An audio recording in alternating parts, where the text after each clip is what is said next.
Assalamualaikum warahmatullahi wabarakatuh. Halo guys, kembali lagi bersama saya Bobby Heren. Kita akan kembali mengomentari video dari Tamparagi yang judul Jaminan Keselamatan dan Perbuatan Baik dalam Kristen, Denny Sumargo dan Pesulap Merah. Kita akan langsung tonton videonya dan habis itu akan kita komentari. Itu katanya kalau masuk Kristen, iya kan, masuk Kristen, kau meyakini Yesus sebagai Tuhan, kau masuk surga. Iya kan? Nonsense. Apakah amal baik manusia itu punya sumbangsih atau tidak? Alkitab berkata tidak ada sama sekali. Nah, jadi tentang Denny Sumargo udah saya komentari guys. Saya udah pernah buat videonya. Jadi betul kata Denny Sumargo bahwa semua itu tergantung Tuhan itu sendiri gitu kan. Jadi Tuhan itu kan menyuruh kita untuk berbuat baik dan menghindari kejahatan. Kan ada tuh Ten Commandment di hukum Taurat. Jadi ada 10 perintah dan 10 jadi ada perintah dan larangan gitu kan. Jadi itu sebenarnya adalah Ten Commandments. Jadi ada perintah dan larangan. Pelarangan misalnya kan jangan mencuri, jangan berzina, jangan ini itu kan. Nah, Yesus juga ada memerintahkan ya, bantulah fakir miskin, lalu dan segala macam perintah Yesus gitu kan. Nah, jadi itu ada aturan berupa perintah dan larangan yang ditentukan oleh nabi-nabi, termasuk Yesus sendiri gitu. Nah, jadi dalam konteks ini itu berarti ada yang harus dipatuhi kan. Jadi kalau itu tidak seperti kata seperti kata Denny Sumargo, memang karena ada perintah dan larangan itulah makanya itu harus kita lakukan. Jadi nggak mungkin perintah larangan itu hanya hiasan guys, nggak mungkin. Itu harus dilakukan. Makanya disebut perintah dan larangan. Nah, setelah Yesus memberikan perintah dan larangan yang harus kita patuhi, ya itu artinya usaha kita untuk mematuhi itu kan. Nah, baru nanti tergantung Yesus lagi. Apakah kita sudah sesuai dengan apa yang diharapkan oleh beliau gitu kan? Sebagai umatnya, apakah sudah mengikuti dalam perintah dan larangan dengan baik? Karena yang nilai kan dia, bukan kita. Kita nggak bisa menilai itu guys. Sama seperti seorang murid, guru memberikan tugas di kelas gitu kan, lalu sang murid itu akan menjawab pertanyaan itu dan tugas-tugas itu, mengerjakannya. Nah, tergantung guru menilai apakah murid ini lulus atau tidak, dapat nilai baik atau tidak. Murid nggak punya wewenang di itu. Bahkan meskipun murid yakin sekalipun, aku udah mengerjakan tugas dengan baik, udah menjawab dengan benar, belum tentu, karena guru yang menilai. Murid nggak bisa mengatakan aku pasti lulus, nggak bisa.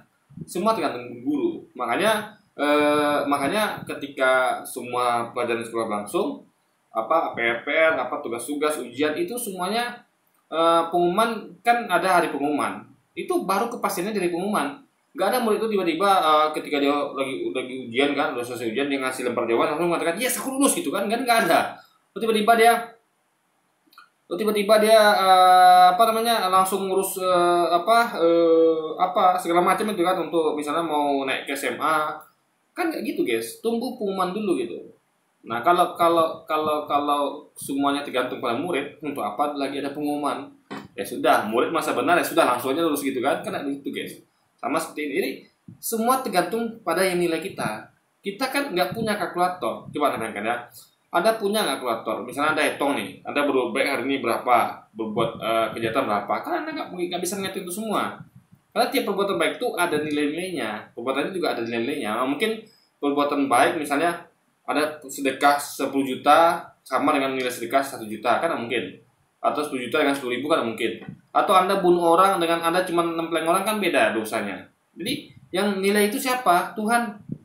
Ya, Tuhan nilai itu semua. Kalkulator itu kita nggak mampu untuk menghitung itu semua. Kita hanya bisa kalkulator kita menghitung uang masuk, uang keluar gitu kan, bisnis segala macam. Tapi kalkulator kita sanggup menghitung semua perbuatan baik dan buruk kita selama hidup di dunia. Nggak sanggup guys. Juga yang perbuatan baik dan jahat yang ada dalam hati kita nggak sanggup. Makanya semua tergantung Tuhan.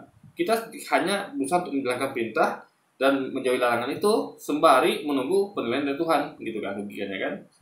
Nah, jadi kalau amal perbuatan itu nggak seperti kata siapa Murawali ini, kalau amal itu atau perbuatan itu nggak ada pengaruhnya, lalu untuk apa dikasih perintah untuk berbuat baik coba? Oh itu cuma hiasan, kan nggak mungkin. Perintah itu ada berarti itu ada nilainya perintah itu. Kayak di perusahaan, Anda nggak mungkin diperintah kalau itu tidak ada kepentingannya, ya kan? Tidak ada nilainya gitu. Pasti ada perintah tuh untuk di situ ada penilaian nanti. Oh, Anda nih ini kalau mati perintah ini kan. Jadi kalau nggak ada perintah berarti nggak ada penilaian. Apa yang menilai kalau tidak ada perintah, gitu kan? Jadi perusahaan itu menilai atau apapun dia mau perusahaan mau apapun orang tua Anda bahkan ketika dia memerintahkan Anda dalam Anda itu adalah ada poin-poinnya. Jadi kategori dia menilai seberapa baik anakku ini atau seberapa bandel anakku ini. Semakin Anda patuh pada perintah orang tua Anda akan dinilai sebagai anak yang amat baik. Semakin baik Anda nilai ada di mata orang tua Anda. Semakin Anda melanggar peraturannya, semakin Anda nilai sebagai anak bandel gitu. Nah, sama seperti itu juga begitu. Jadi itu semuanya adalah penilaian. Makanya dikeluarkan perintah larangan, ya kan? Jadi kalau hanya percaya saja ya, makanya ada iman dan takwa. Nggak cukup hanya iman saja guys, percaya dan ada perintah dan larangan gitu loh. Ya, terutama dari pihak muslim yang mengatakan bahwa Muriwali ini goblok gitu ya. Menurut Muriwali, tidak ada keselamatan dan tidak ada nilainya dari berbuat baik. Amal perbuatan selama kalian hidup itu tidak ada harganya di dalam kekristenan. Teman-teman suka membantu fakir miskin, suka membantu orang yang kesusahan, itu nggak ada gunanya. Iya, gimana bisa itu ada gunanya coba Muriwali, ya kan? Itu nggak masuk akal gitu loh. Mending uang itu kalian makan-makan saja, mending kalian foya-foyakan saja, beli mobil baru. Ini adalah logika cerdas yang disampaikan oleh HMC ini, gitu ya, untuk men-challenge logika orang-orang ini gitu loh. Kok bisa dikatakan bahwa perbuatan baik itu tidak ada nilainya gitu, ya kan? Masih mending lagi manusia, coba manusia itu ya, saya menghargai semua perbuatan baik orang lain kepada saya atau kepada orang. Misal saya punya presiden yang baik kepada rakyatnya, dia selalu fakir miskin kasih dia makan fakir miskin, ya kan? Orang-orang miskin dibangunkan rumahnya, jadi banyak bencana alam dibantunya, datangi dia. Jadi ada orang kaya membantu fakir miskin, itu di mata kita nilainya tinggi sekali mereka itu. Ini orang baik, presiden good people gitu kan? Ada nilainya. Manusia aja bisa menilai seperti itu. Masa kau nggak bisa coba? Ya kan? Manusia menilai manusia lain ya itu nilainya tergantung pada perbuatan baik dia dan juga perbuatan buruk dia. Manusia aja bisa menilai, apalagi Tuhan coba, ya kan? Jadi bagaimana bisa? Jadi gini, saya mengkategorikan orang itu baik kalau dia bantu orang fakir miskin. Masa dia pakai topi guys ya. Ketika ada orang yang lihat untuk bantu fakir miskin, saya pakai topi, ya kan? Bantu fakir miskin, berbuat baik itu sangat topi. Lalu dia menjadi hal-hal yang dilarang Tuhan itu sangat topi. Ini orang baik, ini orang soleh gitu kan. Nah, di mata kita tuh tinggi nilainya. Kita akan senang berkawan dengan dia. Kenapa? Dia orang baik, menyenangkan gitu guys. Coba ada orang jahat, mana ada teman-teman orang jahat, ya kan? Suka bunuh orang, suka nyiksa orang, suka bully orang, ya kan? Bantu orang nggak mau, orang susah dibiarin, suka nggak ada berteman sama dia? Nggak mau guys kita berteman sama mereka, dekat-dekatnya malas. Orang jahat gitu kan. Nah, jadi di mata manusia saja, manusia yang berbuat baik dan berbuat jahat itu ada harganya. Apalagi di mata Tuhan coba. Masa Tuhan keras sama manusia? Nggak mampu menilai itu, lalu tutup mata dan yang penting kamu terserah deh, kamu berbaik itu nggak ada nilainya, yang penting kamu percaya sama saya masuk surga, kan itu nggak masuk akal guys. Kita aja menilai itu, kita sebagai manusia menilai, masa Tuhan tidak gitu kan? Kita saja menilai untuk jadikan kawan itu ya kita pilih orang baik. Masa Tuhan nggak bisa milih seperti itu, ya kan? Itu loh ya logika berpikirnya. Karena nilainya nggak ada coy. Apalagi kan dia ini dokter coy.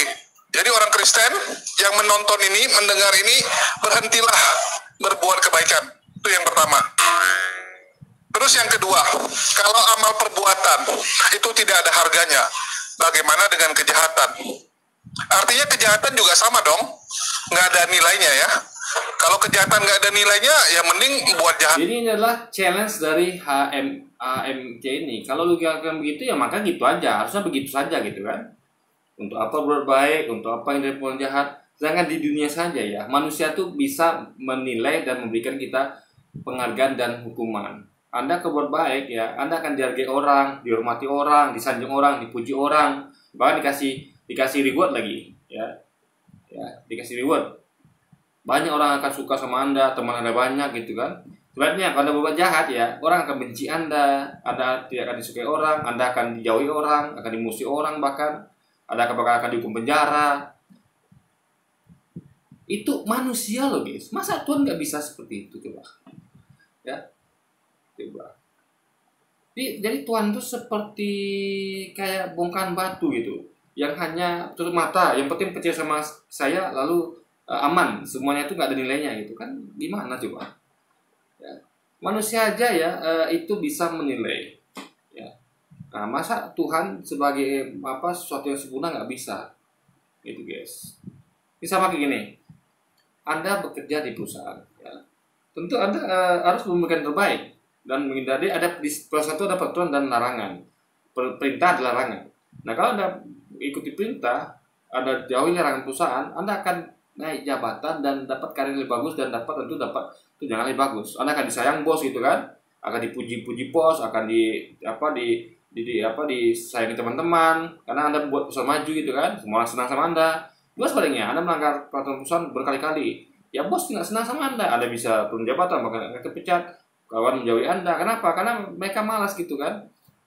Gak enak berteman sama karyawan yang malas, yang suka anggap peraturan gitu, sehingga akan merugikan perusahaan. Perusahaannya bisa bangkrut nanti kan, bisa mundur. Jadi malah lain semua kena imbasnya gitu kan. Karena kan orang tuh mencari perusahaan itu bertumbuh, biar semuanya dapat bisa terus bekerja, bisa mendapatkan peluang naik karir gitu kan. Nah, jadi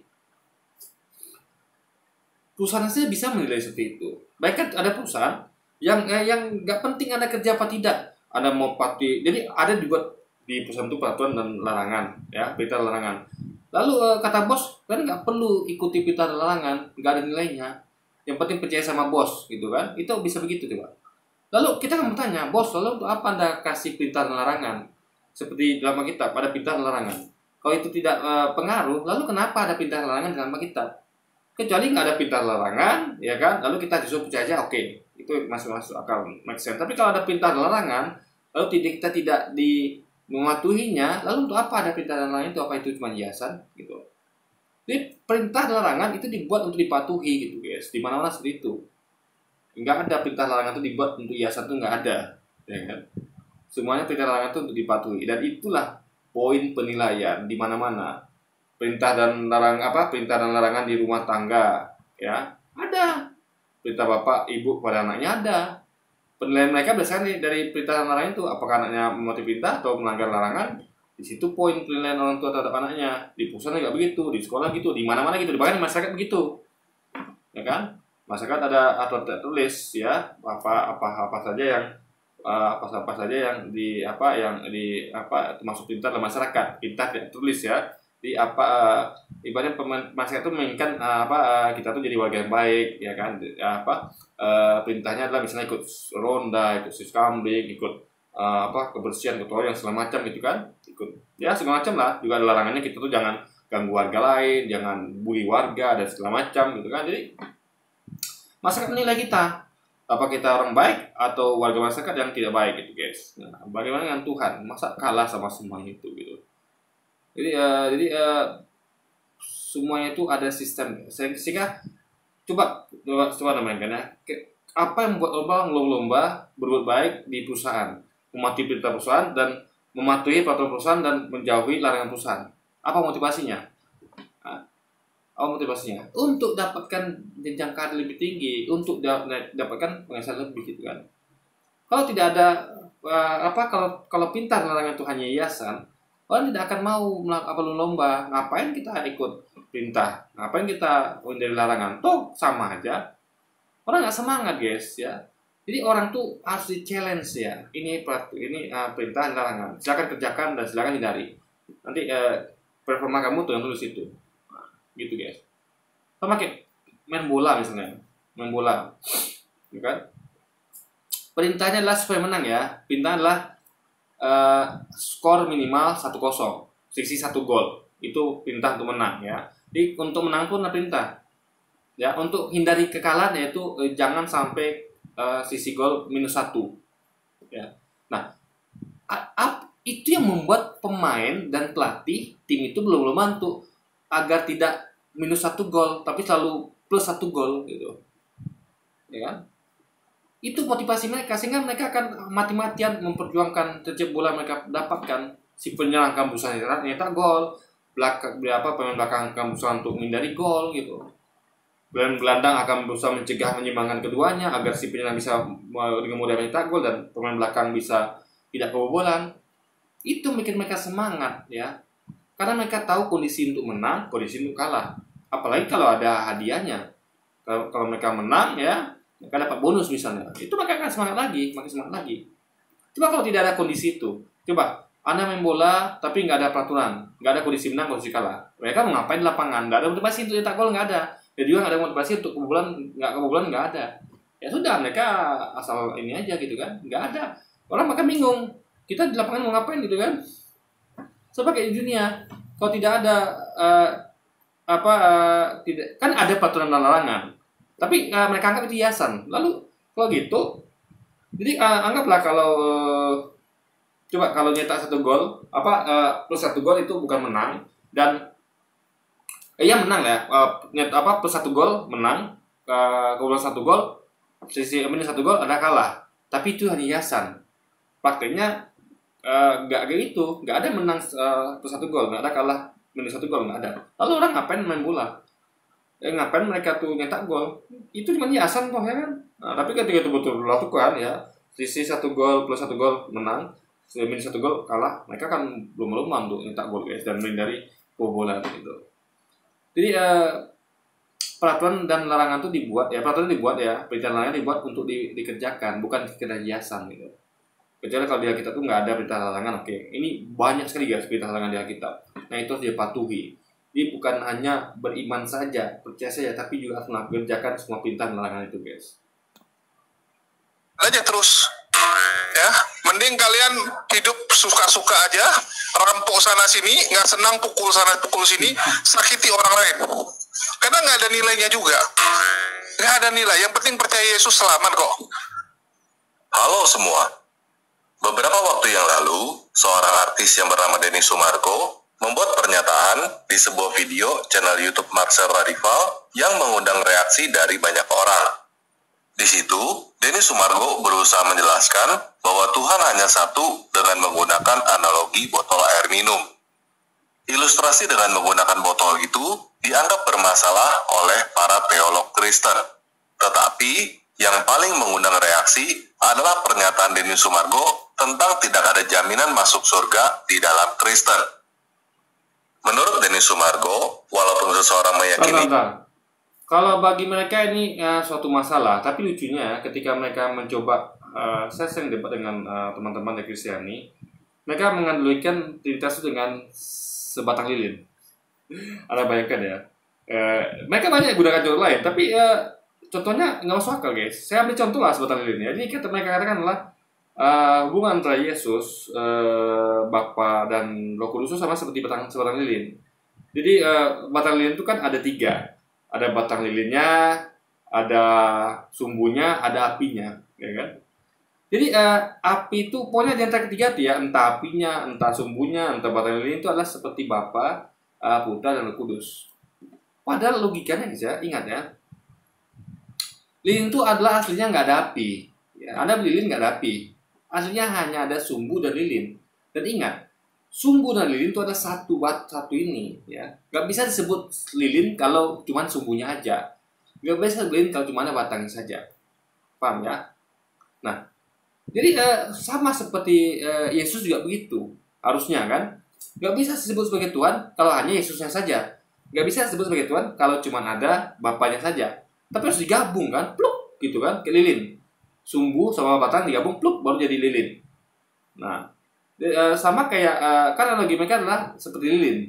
Trinitas itu lilin, Tuhan itu lilin gitu kan. Nah, jadi Yesus kan berarti kalau gitu Yesus aja nggak bisa dijadikan Tuhan, nggak bisa. Bapaknya nggak bisa, harus digabung dulu tuh baru jadi ditambah lagi apinya, yaitu Roh Kudus, tuh baru jadi lilin, jadi Tuhan gitu kan. Nah, tapi faktanya mereka cukup sumbunya saja ya, alias Yesus saja ada Tuhan itu, atau Bapa saja ada Tuhan itu, atau Roh Kudus saja ada Tuhan itu.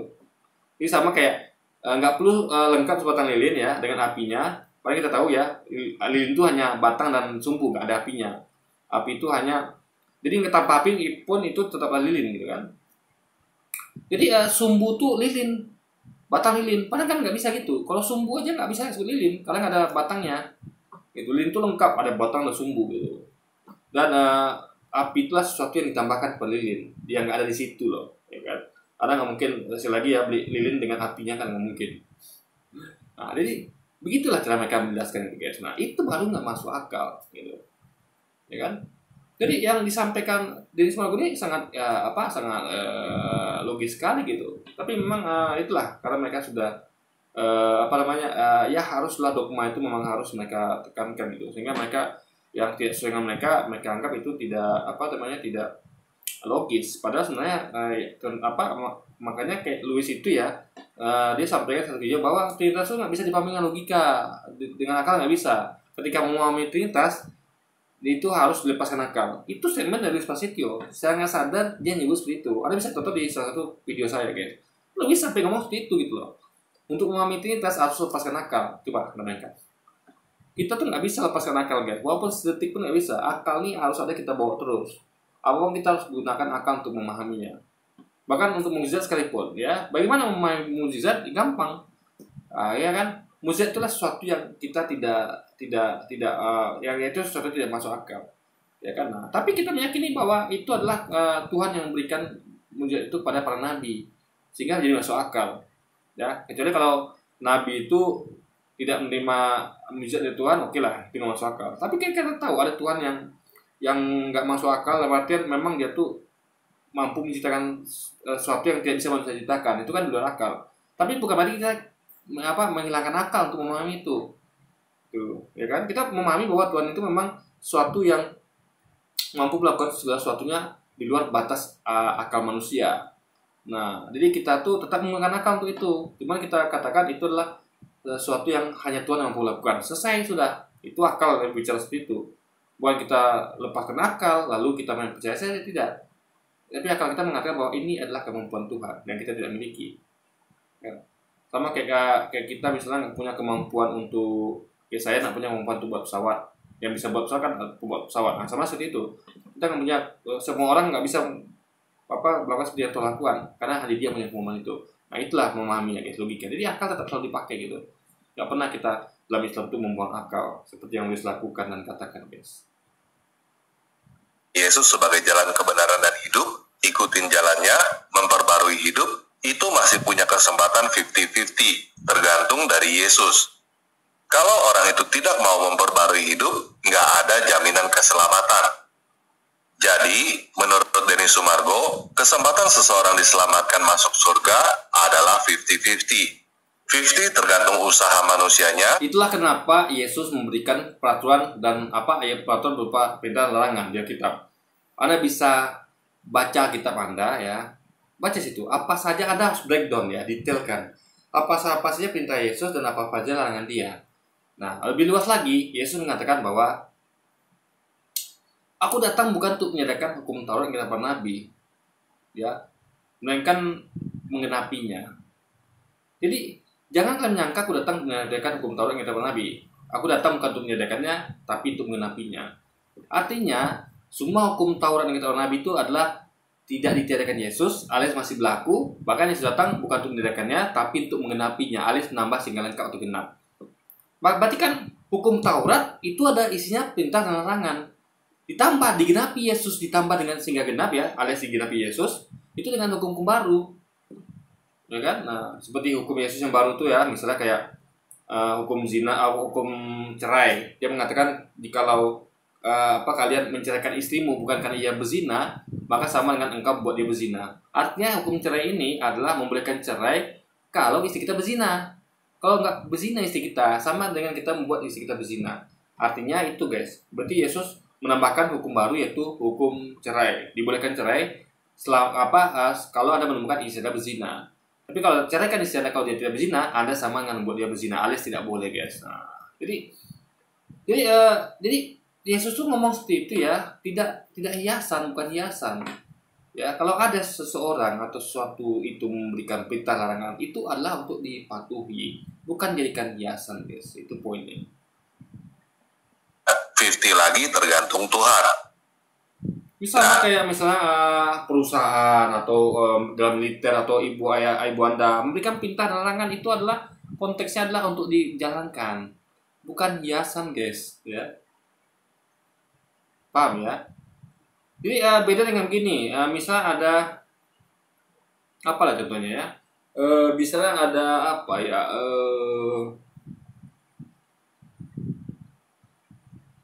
Ya kayak di penjara lah misalnya. Jadi ada di penjara kan?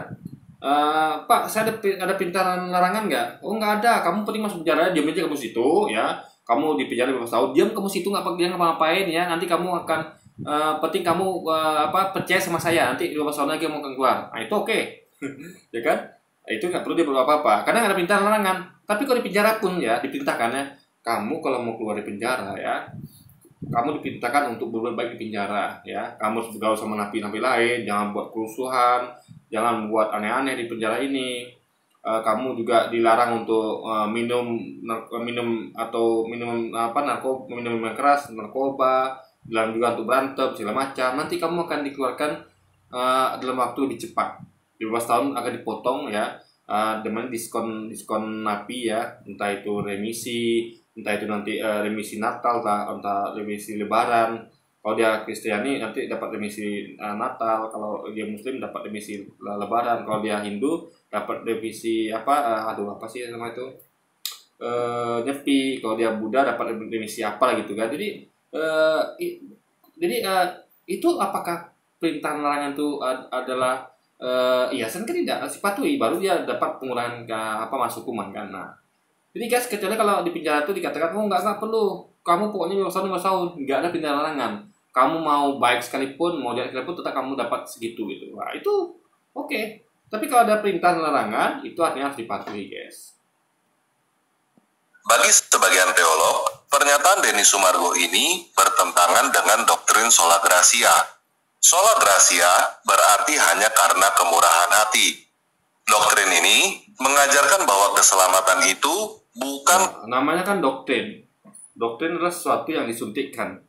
Ya, doktrin itu harus dikritisi juga, guys. Jangan karena kita dulu misalnya tidak pernah percaya doktrin ya. Doktrin itu kita uji, logis apa tidak. Kalau mereka tidak, yang doktrin itu ya mereka harus pegang gitu kan. Nggak perlu diuji. Jadi kalau dikatakan percaya saja ya udah mereka percaya. Padahal kan tidak. Padahal kalau mereka berpikir kritis, kenapa kok Yesus itu memberikan perintah dan larangan? Juga dengan hukum Taurat juga begitu. Harusnya mereka mikir, berarti hidup ini nggak cukup hanya percaya, harus mengerjakan perintah dan larangan gitu guys. Ya kan? Makanya ketika di Alkitab itu baca ya, banyak sekali Tuhan itu menghukum orang-orang yang tidak mematuhi perintah, alias melanggar perintah.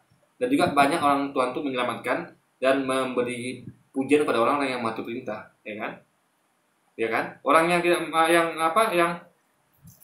jadi banyak cukup sudah di Alkitab itu ada temukan kisah-kisah masa lampau di mana manusia itu dihukum karena mereka tidak mematuhi perintah, ya kan? Banyak juga manusia itu yang dapat keselamatan karena mereka mematuhi perintah. Jadi itu bukti bahwa kita sendiri pun ya di dunia saja seperti itu, bahwa perintah larangan itu ada nilainya, apalagi di akhirat guys, gitu loh. Itu Tuhan itu memberikan keselamatan kepada orang-orang yang mematuhi perintah dan memberikan kecelakaan bagi orang-orang yang tidak mematuhi perintahnya, gitu guys. Karena hasil usaha manusia, tetapi 100% karena kemurahan hati Tuhan. Ini yang ingin disampaikan oleh Dr. Muriwali Yanto Matam. Ya, kalau hanya 100% berdasarkan kemurahan hati Tuhan, berarti manusia semuanya sama dong di mata Tuhan. Mau perampok, mau pembunuh, mau perkosa, mau orang yang batu pagi miskin, sama dong semuanya. Enggak.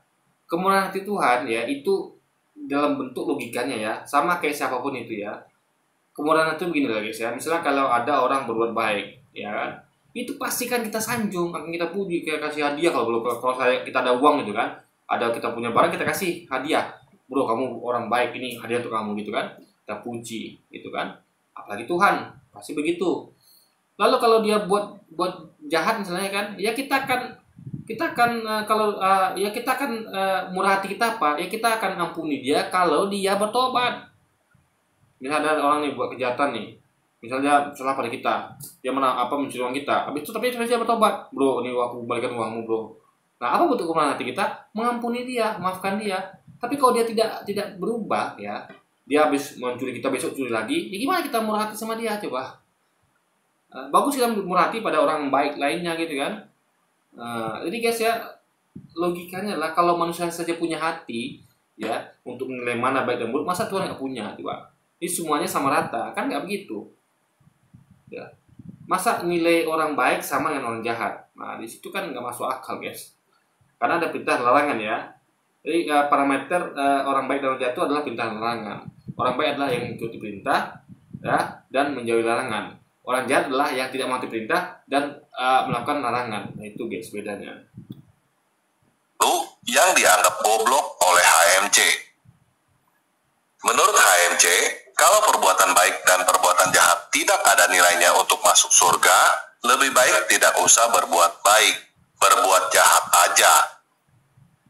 Nah, pemikiran-pemikiran ini menarik karena ini adalah realita pemikiran yang itu pemikiran itu sangat logis sekali karena berdasarkan pertimbangan yang sesuai dengan fakta. Kan logikanya kalau misalnya Anda cukup percaya saja pada sesuatu. Misalnya gini, Anda cukup percaya saja sama ibu Anda, ya kan? Nah, meskipun ibu Anda itu ngasih perintah-perintah larangan, nah, kamu tolong berikan ibu telur ke pasar nak, tolong nak sapu rumah, tolong nak jaga adikmu nak, tolong, misalnya ibu kita mengatakan kan, oh ibu kita dilarang, nak kamu jangan merokok nak, tolong kamu jangan pacaran nak, jangan kamu berantem adikmu nak, jangan pukul adikmu nak, jangan berantem teman-teman nak, jangan mabuk nak, jangan minuman keras nak, jangan gitu kan. Nah, lalu kalau ada orang tua kita memberikan perintah dan larangan seperti itu, lah, apakah itu artinya kita cukup percaya kepada dia saja, dia ibu kita selamat? Kan tidak.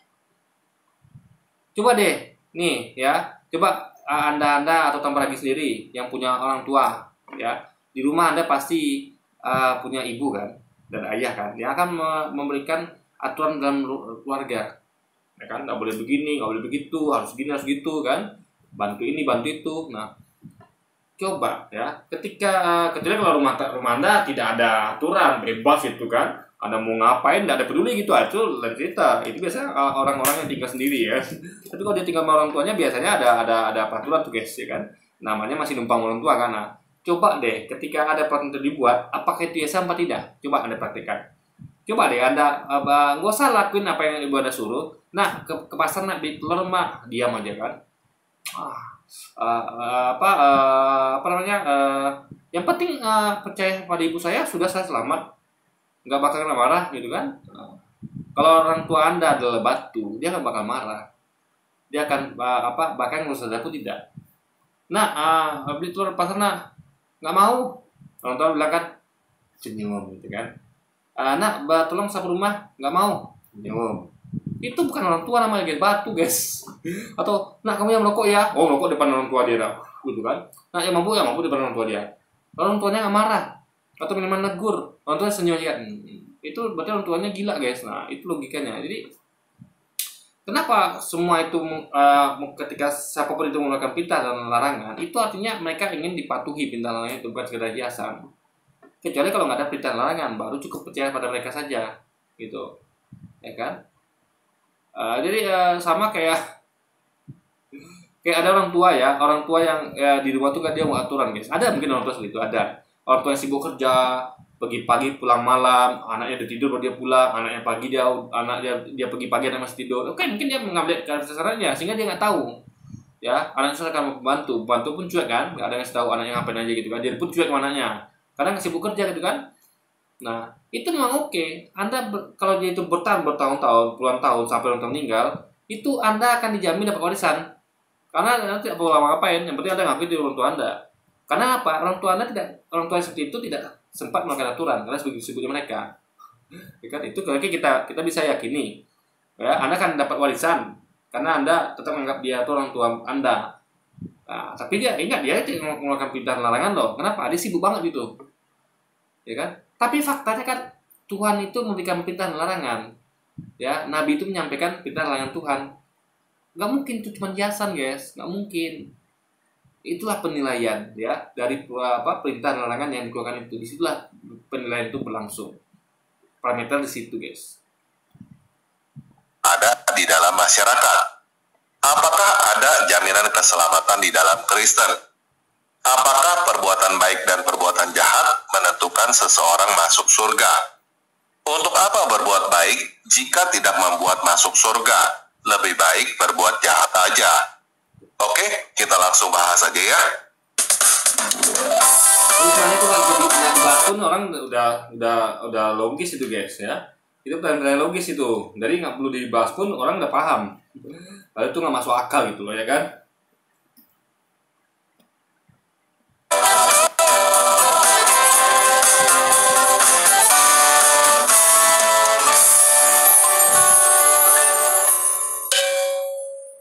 Nah, yang pertama, saya mau bahas pernyataan masyarakat yang dilontarkan oleh Denny Sumargo.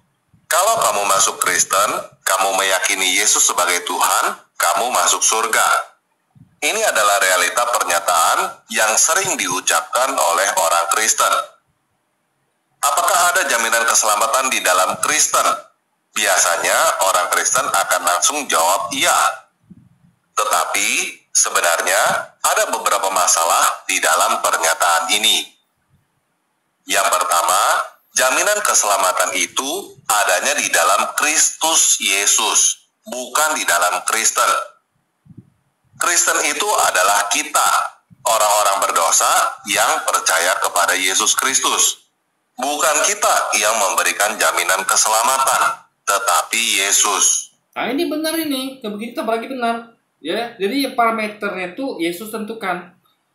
Karena dia nabi, utusan, tapi nggak ya, Yesus bukan Tuhan ya. Yesus itu hanya menyampaikan firman Tuhan. Jadi semua kriteria itu dia sampaikan, perintah larangan, itu dia dapat perintah dari Tuhannya gitu loh. Jadi Yesus tuh makanya gini ya, kalau Anda baca di kitab itu ya, Yesus katakan ya, dan kalian ya, ke-12 kepala suku Israel akan ikut bersamaku ya untuk menghakimi ke-12 suku Israel. Jadi hakim itu nanti ada 13 orang. Yesus dan 12 kepala suku Israel. Siapa yang mereka hakimi? Adalah ke-12 suku Israel. Gak ada yang lain. Itu artinya Yesus itu hanya untuk bangsa Israel. Makanya yang dihakim itu adalah 13 orang, Yesus beserta 12 kepala suku Israel. Yang mereka hakimi hanya 12 suku Israel. Gak ada yang lain. Anda bisa baca ayat dari kitab. Jadi tiap-tiap nabi itu kan menjadi hakim bagi umatnya gitu loh. Pemimpin umatnya gitu. Ya kan? Nah, jadi makanya ketika nanti itu kita dalam kepercayaan Islam ya, Nabi Muhammad itu akan membantu kita ya, bantu umatnya yang ya kurang-kurang sedikit lah amalnya gitu kan. Dia akan bantu dengan jubahnya, dengan apanya gitu, untuk membantu memberatkan timbangan pahala kita agar kita selamat. Kalau beda tipis ya, tapi kalau udah terlalu banyak ya itu Nabi juga nggak bisa bantu ya. Karena ya sama lah bantuan itu kan gak mungkin dikasih terlalu banyak gitu kan, nanti orangnya kenakan. Makanya yang tipis-tipis ya, yang ya timbangannya sedikit berat ke dosa bisa Nabi bantu dengan ini ya gitu kan. Nah itu akan buat kita semangat untuk kita tuh ya jauh-jauh dari dosa gitu, dan dekat-dekat dengan perbuatan baik gitu kan. Yang kedua adalah kata masuk surga. Teman-teman silakan cari di dalam Alkitab, teman-teman tidak akan menemukan kata masuk surga. Yang ada adalah masuk kerajaan surga. Apa bedanya surga dengan kerajaan surga? Arti kata surga menurut agama lain adalah tempat yang menyenangkan setelah kematian, lawannya neraka. Tetapi kata surga yang ada di Alkitab itu bukan begitu ya. Surga adalah tempat yang menyenangkan, bukan setelah kematian. Ingat ya, dalam Islam itu dikatakan bahwa setelah mati kita akan hidup di alam barzah ya. Hidup di alam barzah. Ini bukan langsung ke surga. Nah, nanti setelah alam barzah, setelah kiamat datang ya. Jadi alam barzah itu semua menunggu dunia kiamat. Jadi ada yang hidup di dunia, ada yang belum hidup di dunia, yang belum dilahirkan, ada yang sudah hidup dalam barzah. Nanti semuanya akan menunggu sampai kiamat tiba. Setelah kiamat tiba, semua makhluk dimatikan ya, termasuk yang hidup pada saat itu. Akhirnya semua dikumpulkan di padang mahsyar ya. Nah, baru setelah itu semuanya itu akan mengalami diadili gitu. Jadi itu namanya hari pengadilan. ada hari kebangkitan, ya, di mana semua manusia dibangkitkan, ya, dari alam barzah, dari alam barzah semuanya, karena semuanya sudah meninggal kan. Orang semua sudah meninggal di kiamat itu masuk ke alam barzah semuanya, di mana sebelumnya hanya ada orang-orang yang meninggal duluan, ditambah dengan orang-orang yang meninggal ketika hari kiamat, itu dikumpulkan semuanya hidup di alam barzah lalu dibangkitkan. Jadi hidupnya hanya berupa roh, belum ada jasad seperti kita sekarang. Jadi kita meninggal nanti keluar roh dari tubuh dan roh itu yang hidup di alam barzah, guys. Nah, nanti ketika hari kebangkitan itu dibangkitkan semuanya, roh itu akan menyatu dengan jasad lagi sehingga menjadi manusia seperti kita sekarang ini, dan kita akan jadi pada masyar. Nah, nanti baru setelah pada masyar itu baru ada diadili kita apakah masuk surga atau neraka. Nah, gitu. Jadi bukan hidup sudah bukan suatu menyenangkan selama tinggal, masih jauh daripada itu lagi, ya kan. Lewat lagi alam barzah, lewat lagi hari pengadilan, guys. Diterjemahkan dari kata Hasyamayim dan Oranos yang berarti langit. Tidak ada satu kata surga di dalam Alkitab yang mempunyai arti tempat menyenangkan setelah kematian. Apakah berarti tidak ada tempat yang menyenangkan setelah kematian di dalam Alkitab? Ada, tetapi tempat itu tidak pernah disebut surga di dalam Alkitab, dan tidak seperti konsep surga agama lain. Dia lupa, ya, sudah mengatakan, ya, dan aku akan pergi ke kerajaan Bapakku, ke surga Bapakku, dan aku akan menyediakan tempat bagi kalian. Ada tempat nanti namanya surga yang akan Yesus sediakan untuk pengikutnya, gitu. Itu adalah tempat yang menyenangkan, guys, ya kan? Keselamatan yang dijanjikan oleh Yesus adalah kebangkitan dan hidup abadi di langit dan bumi yang baru. Hal ini tertulis di dalam Yesaya 65 ayat 17, Yesaya 66 ayat 22, 2 Petrus 3 ayat 13, dan Wahyu 21 ayat. Coba kita baca, ya. Sebab itu lihatlah, aku menciptakan langit baru dan bumi baru, dan hal-hal yang dahulu tidak akan diingat lagi, dan tidak akan timbul lagi dalam hati. Jadi sesuatu yang tidak dibayangkan dalam hati, jadi sesuatu yang baru. Langit baru dan bumi baru adalah, kita kan sekarang di langit dan bumi lama ini, ya kan. Nanti ada langit dan bumi baru, dalam artian baru itu adalah belum pernah ditempati sebelumnya. Paham, ya? Jadi misalnya Anda misalnya Anda apa istilahnya? Jadi Anda tuh punya mobil yang sudah Anda pakai bertahun-tahun, gitu kan. Nah, lalu nanti ketika Anda nanti masuk ke dalam surga, itu baru, guys. Belum pernah ada yang nempati. Suatu yang baru adalah sesuatu yang belum pernah orang tempati. Meskipun itu sudah ada lama tempatnya. Paham, ya? Tempat itu adalah sesuatu yang baru kita tempati, gitu loh. Itu maksud barunya. Jadi langit dan sebab itu adalah aku menciptakan langit baru dan bumi baru. Artinya itu sudah diciptakan, ya. Sebab itu lihatlah, aku menciptakan langit baru dan bumi baru. Jadi itu sudah diciptakan. Nah, jadi langit dan bumi baru yang selain dari langit dan bumi yang kita tempati, itulah surga itu, guys. Ya. Kan surga itu ya seperti di dunia, dia punya langit dan punya bumi juga. Dalam artian seperti ini, gitu. Berarti ada tumbuh-tumbuhan, ada hewan yang enak-enak semuanya, kan. Juga tentu ada orang-orangnya, kan, ada manusianya, gitu. Ada hal-hal yang seperti dunia inilah, gitu kan. Nah, sebab seperti langit atau surga baru dan bumi baru yang akan aku buat berdiri di hadapanku, firman Yahweh, demikianlah benihmu dan namamu akan tetap tegak. Jadi apa yang akan Tuhan buat, gitu, ya kan? Jadi ini ayat waktu tentu ini ketika dahulu kala. Jadi tentu sekarang surga dan nerakanya kemungkinan sudah ada, guys, gitu kan. Tapi tetaplah itu nanti akan kita tempatin, ya, gitu. Jadi seperti bumi dan langit baru. Ya, itu juga gambaran surga dalam Islam. Maka Anda baca Quran, ya, surga itu nanti ada sungai-sungai yang mengalir, ada pohon dengan buah-buahan yang rendah, gitu kan. Jadi pokoknya yang sama kayak dunia tapi tidak bisa kita bayangkan kayak dunia, gitu. Jadi sesuatu yang baru yang belum pernah kita rasakan dari dunia ini, gitu. Jadi mirip dunia tapi tidak seperti dunia, gitu kan.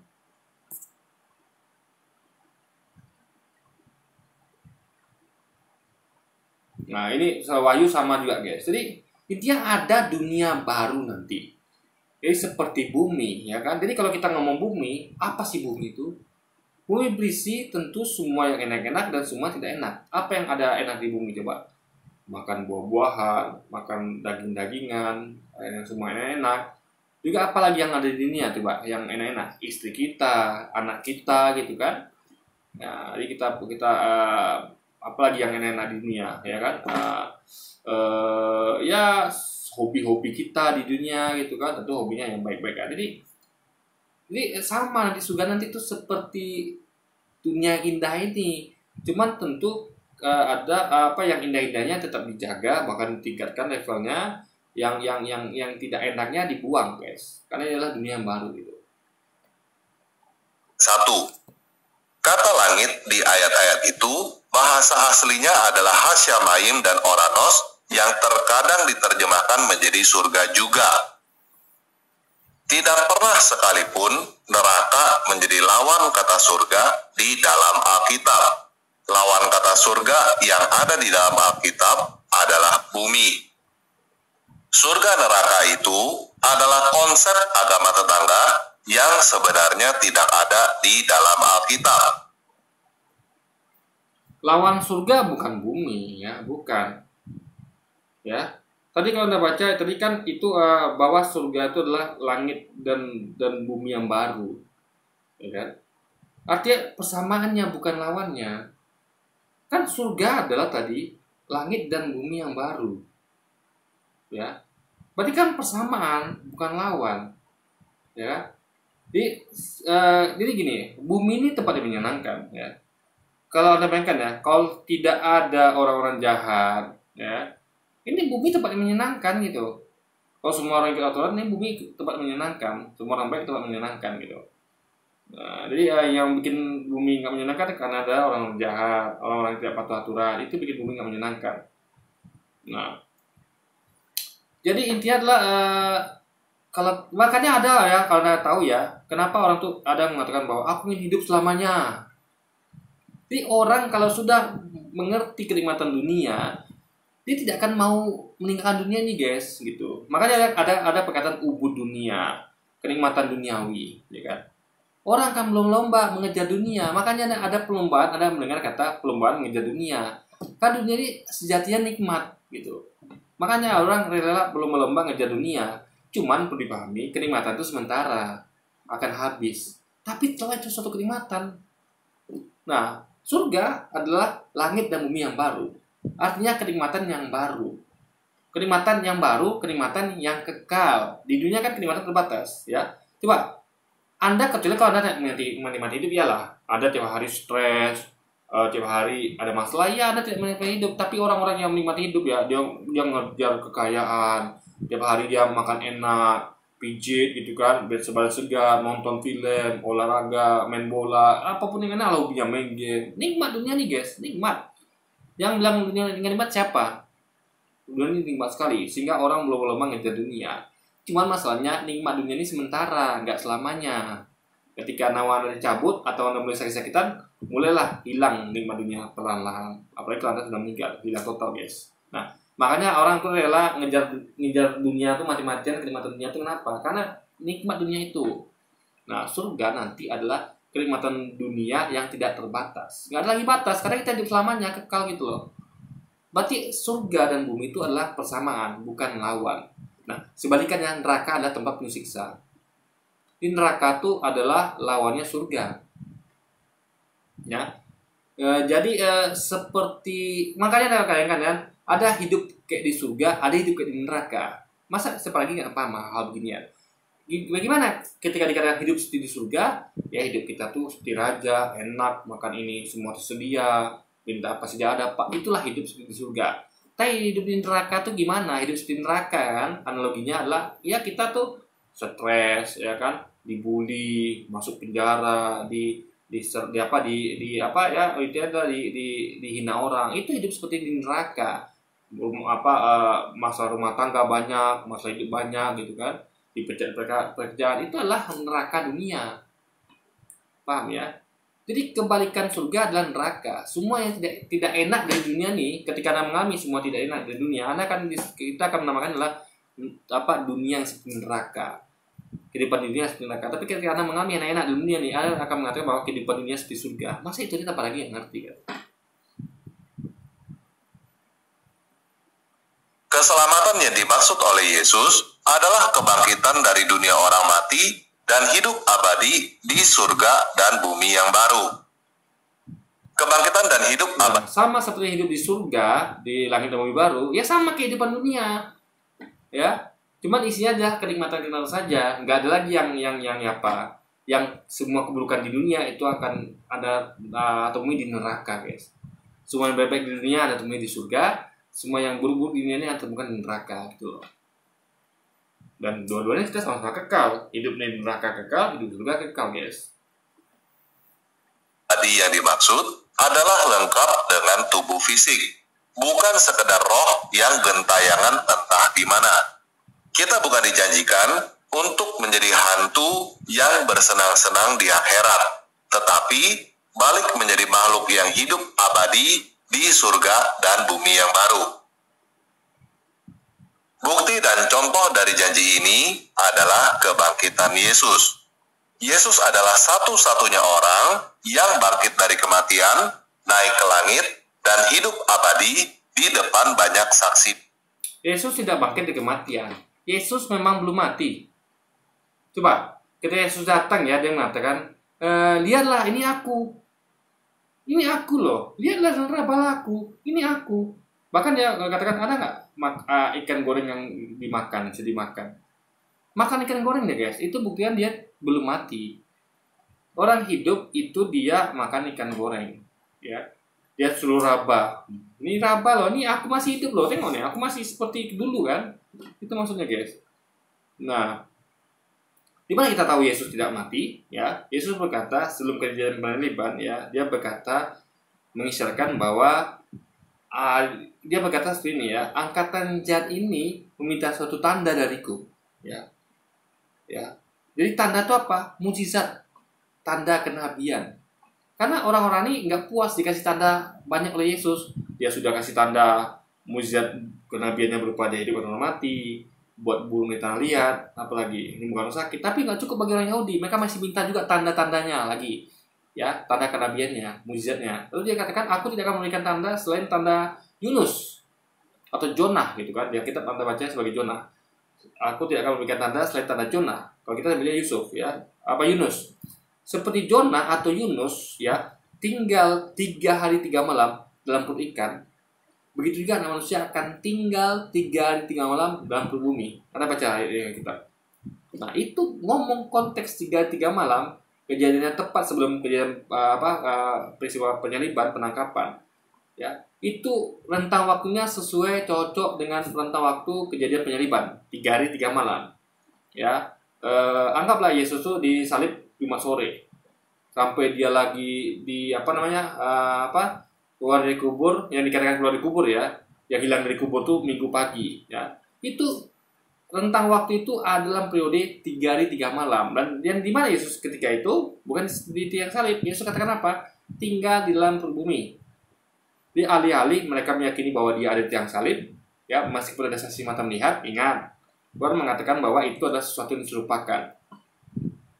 Sesuatu yang diserupakan berarti bukan dia. Karena mata bisa menipu. Memang saksi melihat dia, tapi kan ingat, mata bisa menipu. Ya. Contoh, di Cina itu ada kejadian salah tangkap 6 kali tuh guys. Jadi ada orang yang mirip narapidana di Cina sana. Jadi ada narapidana kabur. Anda bisa baca beritanya ya. Itu banyak waktu itu viral beberapa tahun lalu itu. Narapidana kabur dari suatu penjara di Cina. Lalu ada orang lain ditangkap sampai 6 kali betul guys. Ditangkap, nanti dilepasin, ditangkap lagi. Bisa-bisanya polisi kecele atau masyarakat kecele menganggap dia itu adalah narapidana itu. Padahal tidak. Ketahuan setelah apa? Diinterogasi. Akhirnya ketahuan itu bukan narapidana. Mata bisa menipu gitu. Melihat sesuatu seakan-akan dia, padahal tidak. Karena Anda harus lihat kata-katanya bahwa dia di mana ketika kejadian penyaliban, dia ada tinggal di dalam perut bumi. Perut bumi adalah di bawah bumi, bukan di atas kayu salib loh. Nah, sama seperti Jonah ya, tinggal 3 hari 3 malam dalam perut ikan. Begitu juga anak manusia akan tinggal 3 hari 3 malam dalam perut bumi. Jonah apakah tinggal dalam perut ikan mati? Tidak, dia hidup. Jonah ketika dilempar ke laut, ya, dia waktu itu kan diperintahkan Tuhan untuk pergi ke kota suatu tempat. Lalu dia tidak begitu perintah itu, dia pergi ke kota lain. Nah, waktu itu terjadi yang ribut di kapal yang membawa Jonah dan penumpang lain. Mereka tahu ketika ada yang ribut di kapal, itu berarti ada orang yang bersalah di kapal itu. Lalu mereka saling memperdengar. Dan akhirnya Jonah buka suara, saya yang bersalah. Maka lemparkanlah saya ke laut. Ketika dia mengatakan itu, dia ikhlas. Karena dia tahu dia bersalah. Dia mengatakan bahwa aku yang telah melanggar perintah Tuhanku. Aku disuruh ke situ, tapi aku pergi ke tempat lain. Akhirnya dia dengan sukarela, dia dilempar ke laut, dan waktu itu dia dimakan, ditelan oleh ikan, ya kan? Lalu dia ketika ditelan, lempar ke laut, dia masih hidup. Karena itulah tanda dia, tanda Yunus itu, mujizat Yunus itu, dia meskipun dilempar ke laut, dimakan, ditelan ikan, dia tetap hidup. Dibawa dia berkeliling samudra 3 malam. Tinggal, makanya memakai kata tinggal. Ya, tinggal tuh artinya hidup. Dibawa keliling samudra 3 hari 3 malam. Tetap hidup. Nggak mati beliau. Bahkan dimuntahkan ikan ke tepi pantai, tetap dia hidup. Jadi waktu dimakan ikan hidup. Dalam perut ikan dia hidup. Dilempar dimuntahkan ikan hidup. Jadi dia hidup. Makanya memakai kata tinggal di situ. Sama kayak saya tinggal di kuburan. Artinya saya hidup. Tinggal artinya hidup, guys. Makanya seperti Jonah tinggal 3 hari 3 malam dalam perut ikan, begitu juga manusia akan tinggal 3 hari 3 malam dalam perut bumi. Jadi hidup kedua-duanya. Yang satu hidup di dalam perut ikan, yang satu hidup dalam perut bumi. Jadi dia sama ini tidak mati. Makanya ketika dia menunjukkan datang kepada muridnya, dia menunjukkan bahwa inilah aku tidak. Dia pengen mengatakan bahwa aku tidak mati. Ini aku lihat dan rabalah. Dalam artian kayak saya nih, misalnya gini. Ada orang yang mengira saya mati. Terus saya datang kepada mereka. Orang terkejut kan, ini aku loh, masa kalian percaya sama aku? Ini aku loh, coba lihat dalam lapangan aku. Ada ikan enggak? Itu menunjukkan apa? Menunjukkan saya bangkit tidak? Menunjukkan saya tidak pernah mati, belum mati gitu guys. Buktinya saya di sini bersama kalian. Berarti dia pengen mengatakan bahwa rumor kalian dengar itu ya adalah suatu hal yang keliru. Ini buktinya saya di sini kalau gitu. Kedatangan dia membuktikan bahwa dia itu masih hidup, bukan membuktikan dia bangkit guys. Itu logikanya.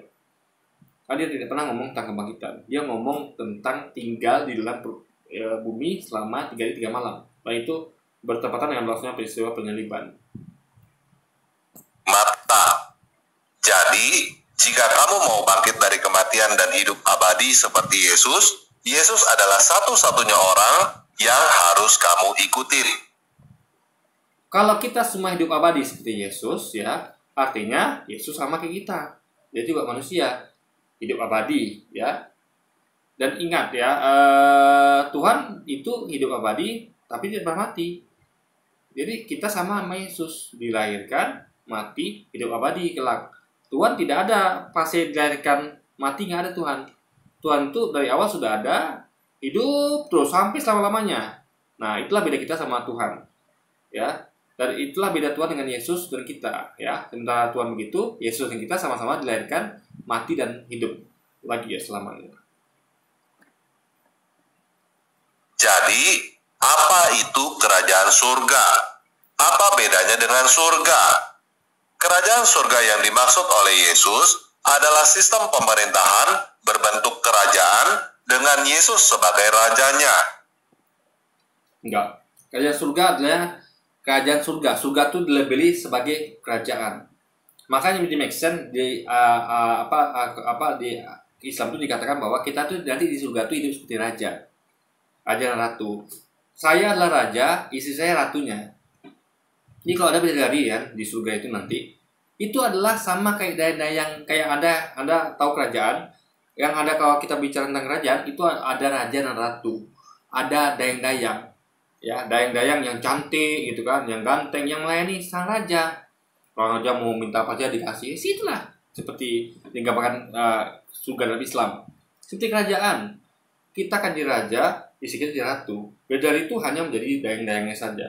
Yang kita mintakan, ambil ini, ambil itu gitu. Makanya yang maksudnya kerajaan surga adalah bukan Yesus saja, tapi kita orang beriman. Ya, ada raja, ada ratu. ya kan? Nggak ada surga apa kerajaan itu nggak ada ratunya, pasti ada ratunya, ya kan? Mana ada, kecuali kalau kerajaan yang rajanya jomblo. Tapi namanya kerajaan itu ada ratunya juga, guys. Lalu kalau tanya, kalau Yesus raja, siapa ratunya? Ya kan? Siapa ratunya? Bukankah beliau adalah jomblo? Jadi guys ya, raja itu kita nanti semuanya. Kita akan di kerajaan surga, kita akan jadi rajanya. Yang jadi ratu istri kita, gitu loh. Nah, jadi kan namanya dunia yang baru. Kerajaan surga adalah dunia bumi dan langit yang baru. Jadi berbentuk, jadi kita di satu hidup seperti raja. Itu maksudnya, makanya disebutkan kerajaan surga gitu. Bukan Yesus rajanya, bukan.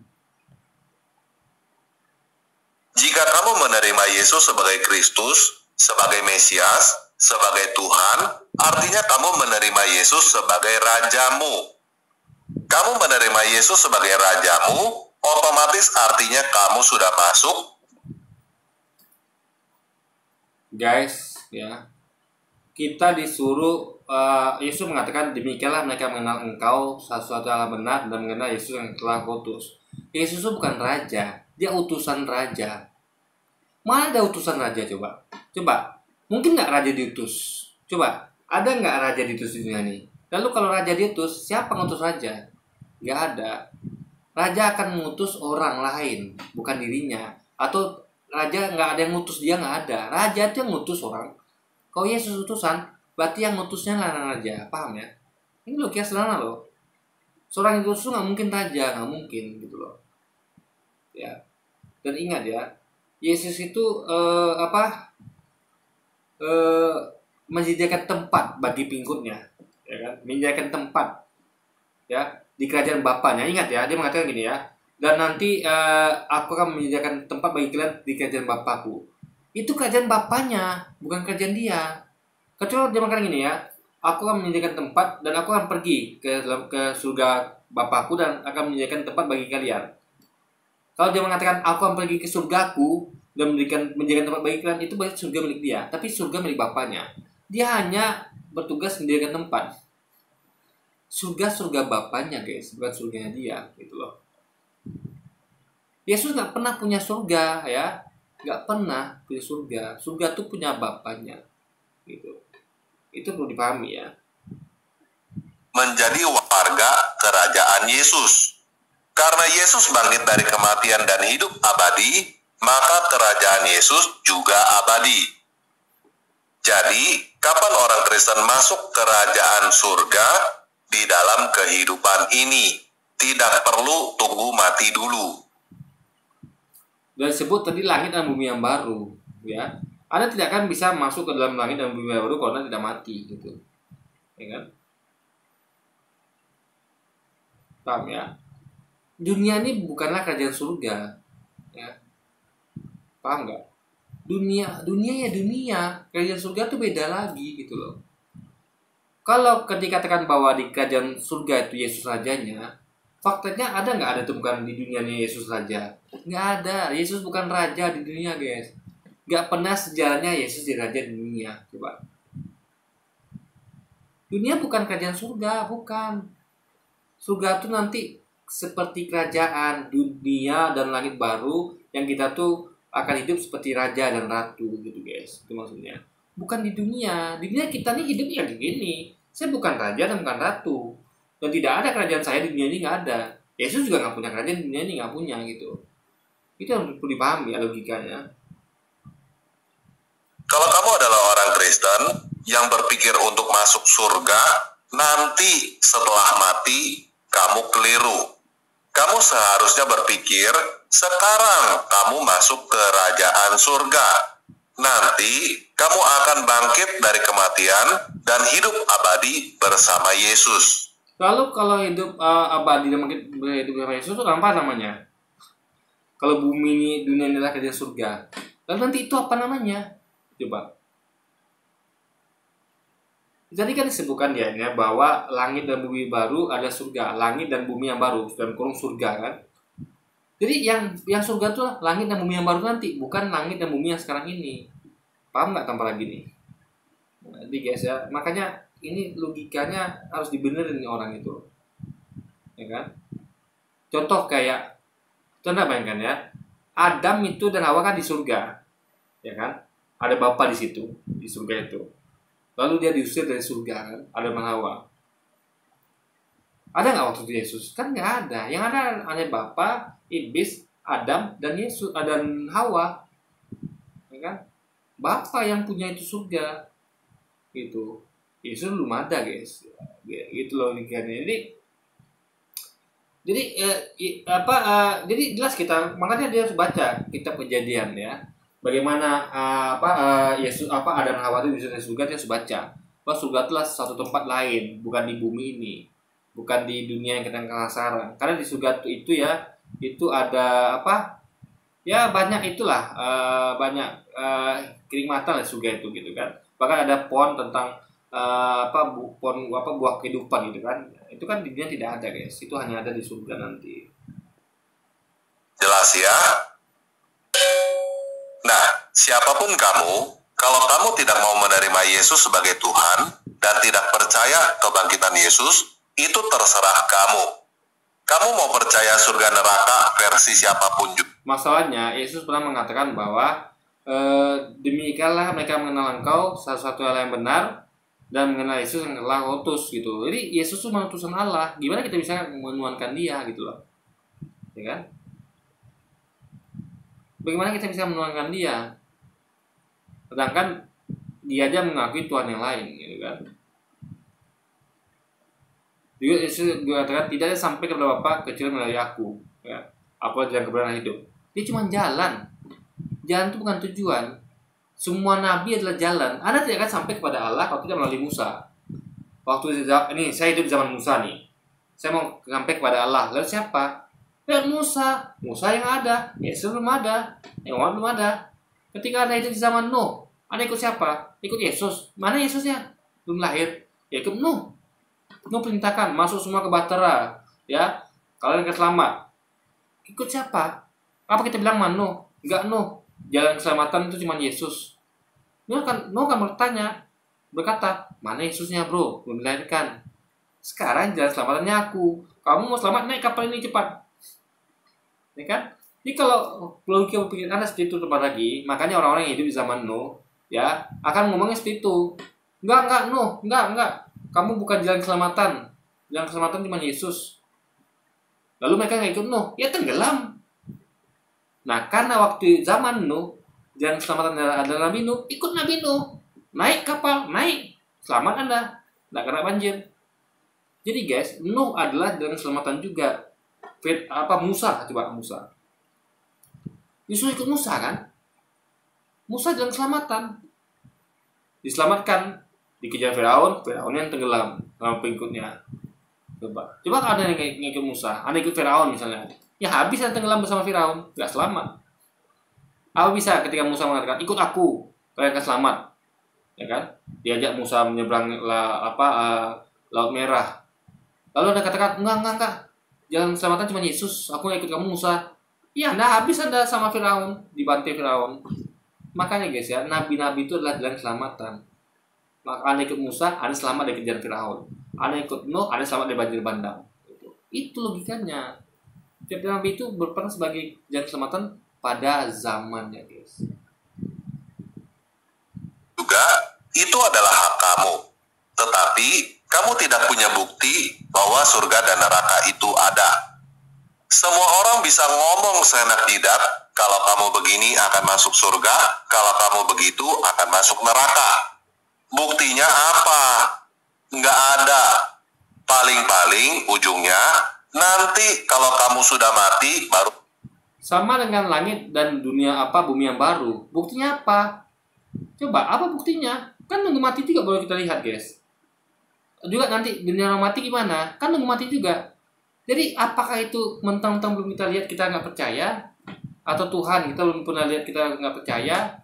Atau surga yang tempat Adam Hawa kita belum pernah lihat kita nggak percaya? Kan nggak begitu logikanya. Itulah gunanya iman. Mempercayai sesuatu yang goib, ya. Kayak kita mempercayai malaikat. Anda pernah lihat malaikat belum? Pernah lihat setan iblis belum? Nggak pernah kan? Lalu kenapa Anda beriman? Percaya bahwa setan, iblis, malaikat itu ada? Ya. Jadi nggak mesti semua tuh harus pernah Anda lihat dulu baru terbukti. Kan semua tuh ada dalil-dalilnya di kitab suci. Kalau Anda meyakini kebenaran kitab suci, Anda akan yakin apapun sampaikan oleh kitab suci gitu.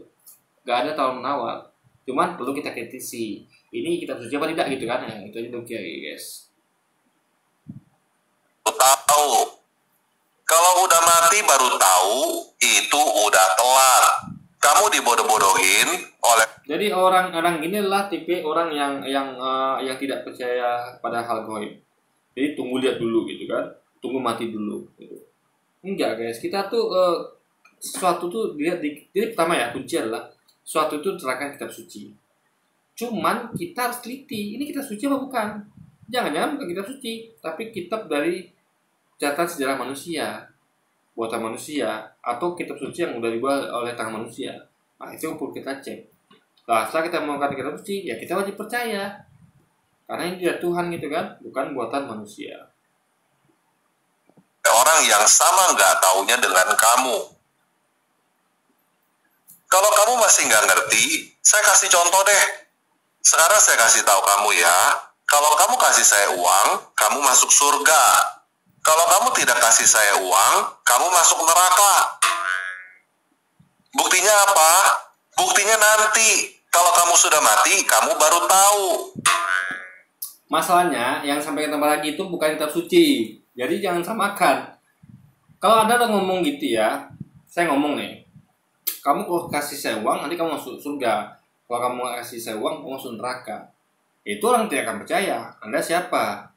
Tapi kalau kitab suci yang mengatakan, dan kita sebagai seorang beriman, dan kita mengecek itu memang firman Tuhan, ya kita percaya. Kalau tanpa lagi ngomong, kita nggak percaya. Gitu. Jadi tanpa lagi nggak bisa memberikan analogi yang pas, yang sesuai. Kok bisa firman Tuhan yang janjikan itu di kitab suci disamakan dengan janjinya dia? Dia siapa? Emang dia Tuhan gitu kan? Emangnya dia sedang menyampaikan isi kitab suci kan tidak? Itu logika berpikirnya guys. Kalau kamu beneran kasih saya uang supaya kamu masuk surga, berarti kamu sudah tertipu oleh saya. Ngerti gak?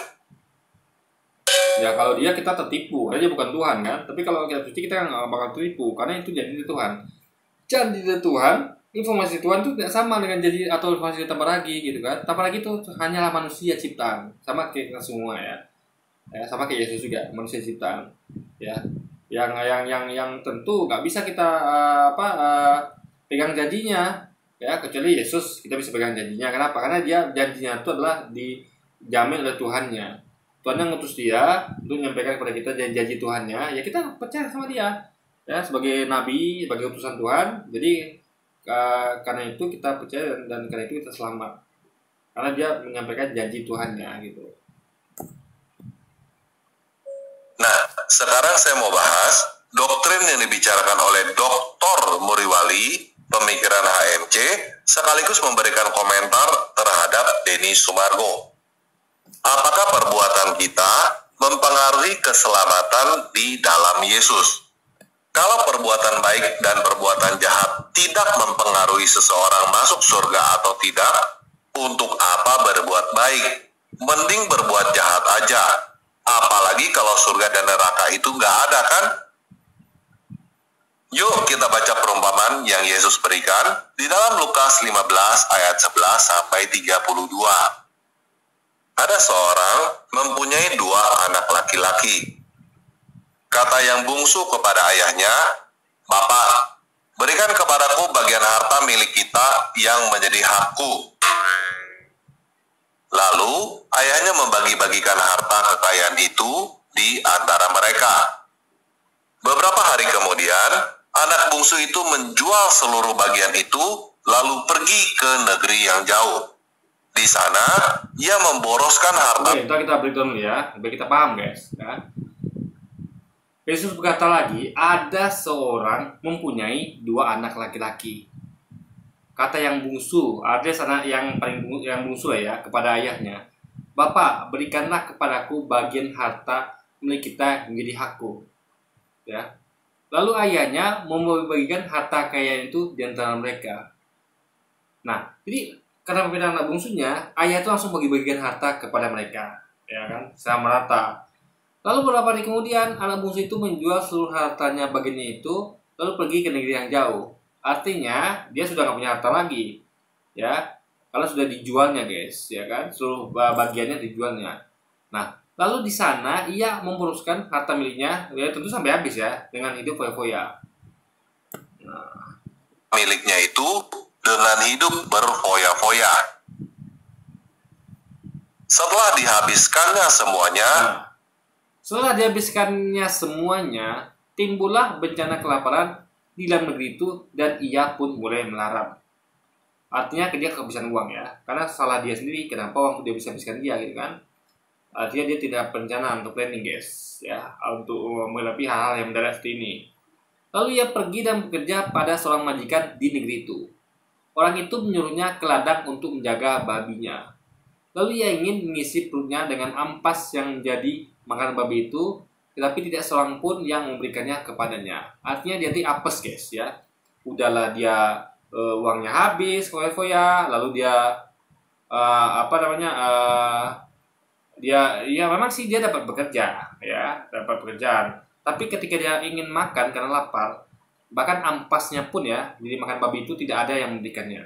Dia tidak makan enak, hanya ampasnya pun yang jadi makan babi pun tidak dikasih. Saking dia tuh betul-betul menderitanya guys, saking betul-betul kekurangannya dia itu kan. Nah, lalu ia menyadari keadaannya, katanya betapa banyaknya orang upahan bapakku yang berlimpah-limpah makanannya, tetapi aku di sini mati kelaparan. Artinya dia sedang memikirkan bahwa ada pekerja kanan bapaknya yang berlimpah-limpah makanannya. Tapi tentu mereka tuh gak seperti dia yang mau hidup foya-foya dan menghabiskan seluruh bagiannya gitu kan.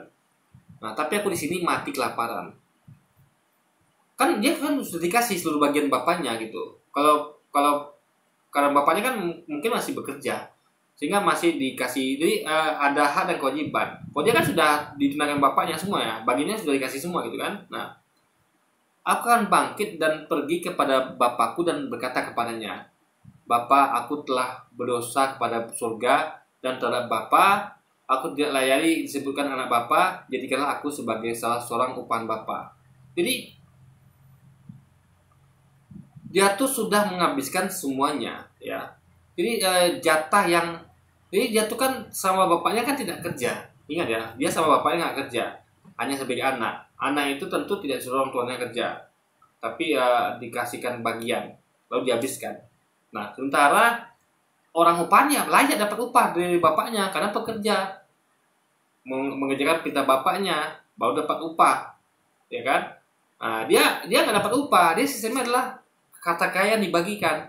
Nah, makanya dia pikir bahwa upah ini lebih baik, padahal kan harus bekerja dulu, lebih enak dia karena dia tidak perlu bekerja. Tapi kenapa dihabiskan gitu loh. Nah, jadi jadikanlah aku sebagai salah seorang upahan Bapa. Jadi dia tuh memilih memilih menjadi salah satu karyawannya karena dapat upah, ya kan? Berarti dia konteksnya nggak paham kalau sebenarnya dia anak tuh lebih enak gitu kan, karena udah perlu susah payah kerja tapi dapat harta gitu kan. Kalau ini kan harus kerja dulu gitu. timbullah bencana kelaparan di dalam negeri itu dan ia pun mulai melarat. Lalu ia pergi dan bekerja pada seorang majikan di negeri itu. Orang itu menyuruhnya ke ladang untuk menjaga babinya. Lalu ia ingin mengisi perutnya dengan ampas yang menjadi makanan babi itu. Tetapi tidak seorang pun yang memberikannya kepadanya. Lalu ia menyadari keadaannya. Katanya, betapa banyaknya orang upahan bapakku yang berlimpah-limpah makanannya, tetapi aku di sini mati kelaparan. Aku akan bangkit dan pergi kepada bapakku. Ingat ya, posisinya adalah anak kandung bapaknya. Ya, ini saya tahu ya, kita tahu bapak di sini adalah Tuhan ya. Tapi itu ada pahami dulu guys ya. Ini dia adalah anak kandung bapaknya. Sementara tadi pekerja upahan itu hanya pekerja saja, bukan anak. Tapi mereka mendapatkan makanan berlimpah. Kenapa? Mereka tidak disediakan sekaligus dan mereka perlu melakukan sesuatu untuk mendapatkan itu. Jadi ada upah atas pekerjaan mereka. Jadi mereka tidak dapatkan secara gratis, tapi anak kandungnya ini mendapatkan yang gratis. Tapi sayang dia bisa bayar yang foya-foya guys. Itu aja bedanya. Kita perlu ada pahami dulu kan. Dan berkata kepadanya, Bapa, aku telah berdosa terhadap sorga dan terhadap Bapa. Aku tidak layak lagi disebut anak Bapa. Jadikanlah aku sebagai salah seorang upahan Bapa. Maka bangkitlah ia dan pergi kepada bapaknya. Ketika ia masih jauh, ayahnya Maka bangkitlah ia dan pergi ia kepada bapaknya. Ketika ia masih jauh, ayahnya telah melihatnya.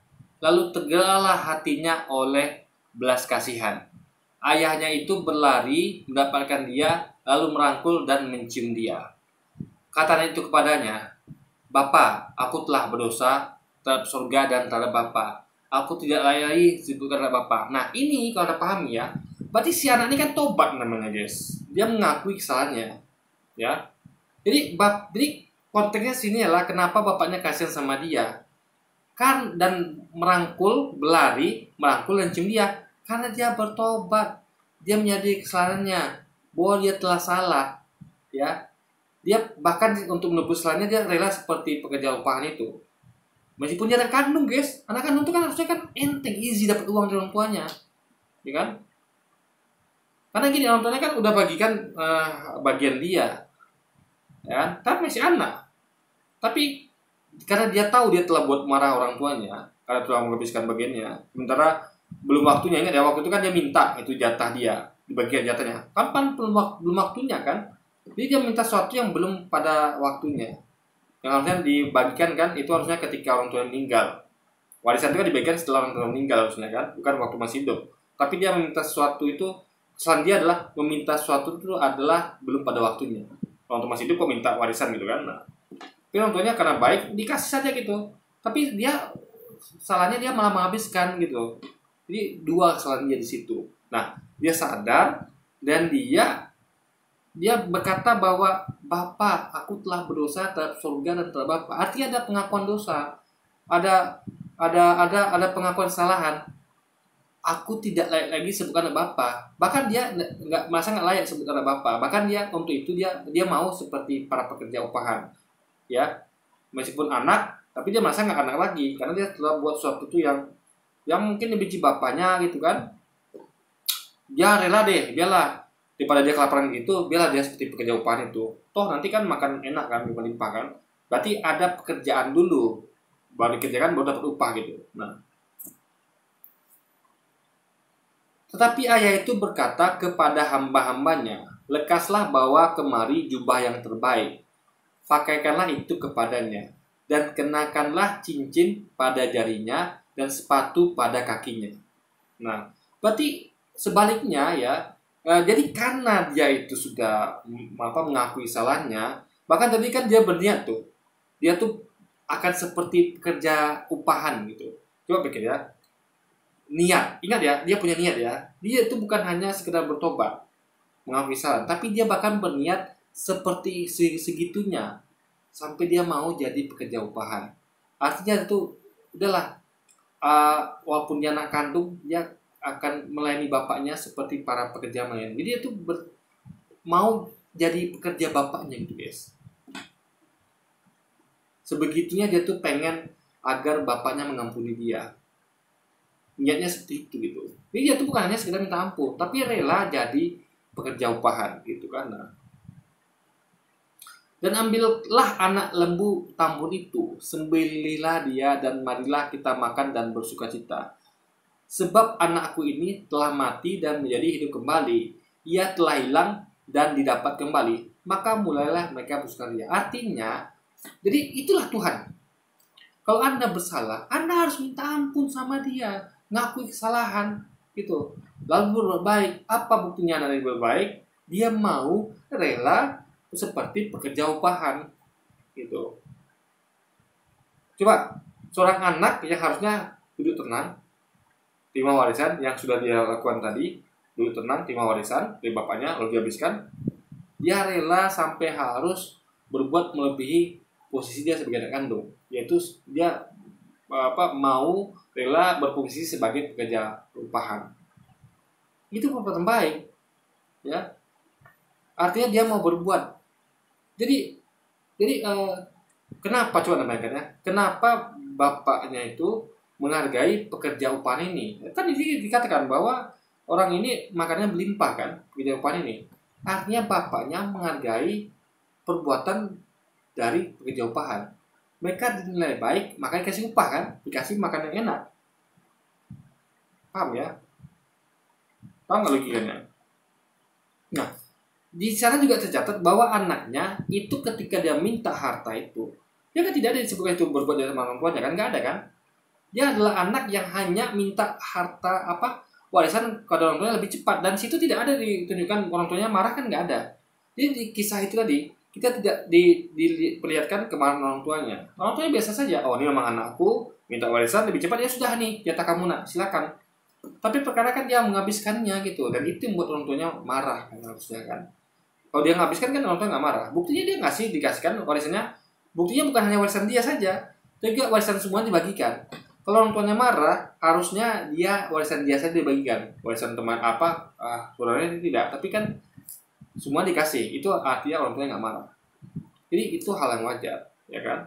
Nah, jadi sebagai anak, ya, dia itu, ya kan dia tidak melakukan kesalahan di situ. Makanya orang tuanya sayang sama dia, maka dikasih warisan, ya. Ya ingat ya, dia tidak ada melakukan kesalahan di situ, tidak diceritakan dia melakukan kesalahan apapun itu. Dia adalah anak yang baik, ya, maka dikasih warisan. Tapi setelah dia dikasih warisan, dia malah jadi nggak baik, dia malah habiskan warisannya kan. Jadi nggak baiknya itu justru setelah dia melakukan warisan, gitu kan. Nah makanya dia merasanya ketika dia sudah habiskan itu barulah merasa berdosa, ya kan. Sebelumnya kan tidak sebelumnya. Nah baru dia minta ampun pada bapaknya, dan dia itu akan rela melakukan pekerjaan seperti pekerjaan rumahan. Jadi gini guys ya, jadi intinya di situ kita bisa lihat kalau ini analogi adalah antara Tuhan dan hamba, artinya adalah baik pekerja upahan maupun itu anaknya, tetap itu Tuhan itu di situ diceritakan bahwa Tuhan itu akan memperlakukan baik orang-orang yang tidak melakukan kejahatan. Di situ kan pekerja upahnya tidak melakukan kejahatan, anaknya yang melakukan kejahatan kan dia melakukan yang baik. Pekerja upahnya dikasih bahan makanan yang melimpah, jadi dikasih harta, ya kan. Nah itu kalau dia tidak melanggar, mereka ini kan tidak melanggar perintah Tuhan, makanya Tuhan baik sama mereka. Nah tapi ketika anak ini melanggar perintah Tuhannya dan dia merasa dosa, dan itu pasti karena anaknya itu kan melakukan ini setelah dia mengaku kan, ya kan? Kan diceritakan bahwa lalu tergeraklah hatinya oleh belas kasihan. Jadi sebelumnya kan hatinya belum tergerak gitu, tapi karena kasihan melihat anaknya, karena anaknya itu dia tahu bahwa anaknya itu mengakui dosa, ya. Dan dia tuh minta ampun, dan dia bahkan mau melakukan seperti para pekerjanya, itu yang membuat dia dimaafkan. Jadi anaknya mau berbuat baik, merendahkan diri di depan orang tuanya, mau melakukan seperti yang pekerja upahan lakukan. Jadi dia tuh jadi anak yang baik. Jadi dia tuh coba bayangkan ya, gini logikanya ya. Nih, Anda punya orang tua, ya kan? Anda punya orang tua, dia punya usaha. Ini saya pakai logika guys ya. Anda punya orang tua, bapak itu, dia punya usaha, bisnis. Dia punya pekerja upahan. Lalu apa salahnya Anda bantu orang tua Anda? Pasti orang tua pengen anaknya bantu bisnisnya kan. Di mana-mana orang tua bahkan ingin menguruskan bisnis pada anaknya. Makanya orang tua senang ketika anaknya bekerja bantu dia. Orang tua yang mengelola bisnis nih, ya kan, dia punya pekerja, ya tentu dia juga mengelola perusahaan itu. Nah orang tua tuh pasti senang kalau Anda bantu, ya kan, pasti senang. Jangankan Anda, pekerjaannya dapat upah. Anda bayangkan ya, yang bukan anak kandung saya aja bekerja situ dapat upah, apalagi Anda anak kandungnya. Bisa bukan menerima upah, tapi diwariskan perusahaan itu gitu. Tapi kan di sini kan tidak diceritakan bahwa anaknya tuh membantu dia, ya kan. Makanya dia terakhir minta maaf dengan cara dia pengen jadi pekerja upahan. Kan dia kan enak kan, pekerja upahan dapat dapat makan limpah. Artinya sebelumnya kan dia belum membantu orang tuanya, ya kan? Nah, artinya dia adalah anak yang manja berarti kan, ya. Jadi seharusnya dia bantu orang tuanya, ya, karena jawaban saya dapat makan limpah, apalagi dia anak kandung. Nah, sedangkan dia nggak bantu ya, dia dapat harta warisan gitu kan. Nah, jadi itu bukti bahwa Tuhan ini ya, Tuhan kita ini bahwa memberikan respon atas niat dan perbuatan baik dia. Apa niat baik dia dan perbuatan baik dia adalah dia mau mengakui salahnya, dia minta maaf, ya kan? Karena dia masa berdosa, bahkan dia katakan tidak layak lagi sebutlah Bapa, bahkan dia mau bekerja bantu bapaknya seperti pekerja upahan agar dapat makan limpah. Berarti dia melakukan suatu kebaikan, bantu bapaknya, ya. Para pekerja upahan itu kan membantu tuannya, guys. Jadi yang sebelumnya dia nggak pernah bantu, sekarang dia mau bantu bapaknya. Artinya dia melakukan kebaikan kan. Jadi itulah membuat iba bapaknya. Paham ya? Sama kayak kita juga begitu. Ya, yang selama ini kita tidak pernah bantu Tuhan, ya kan? Kita nggak pernah bantu Tuhan, kita cuma tahu enaknya saja, minta jatah pada Tuhan, tapi kita nggak mau berbuat, ya, bahkan kebaikan Tuhan itu kita sia-siakan. Akhirnya, anak kan seperti anak ini, ya kan?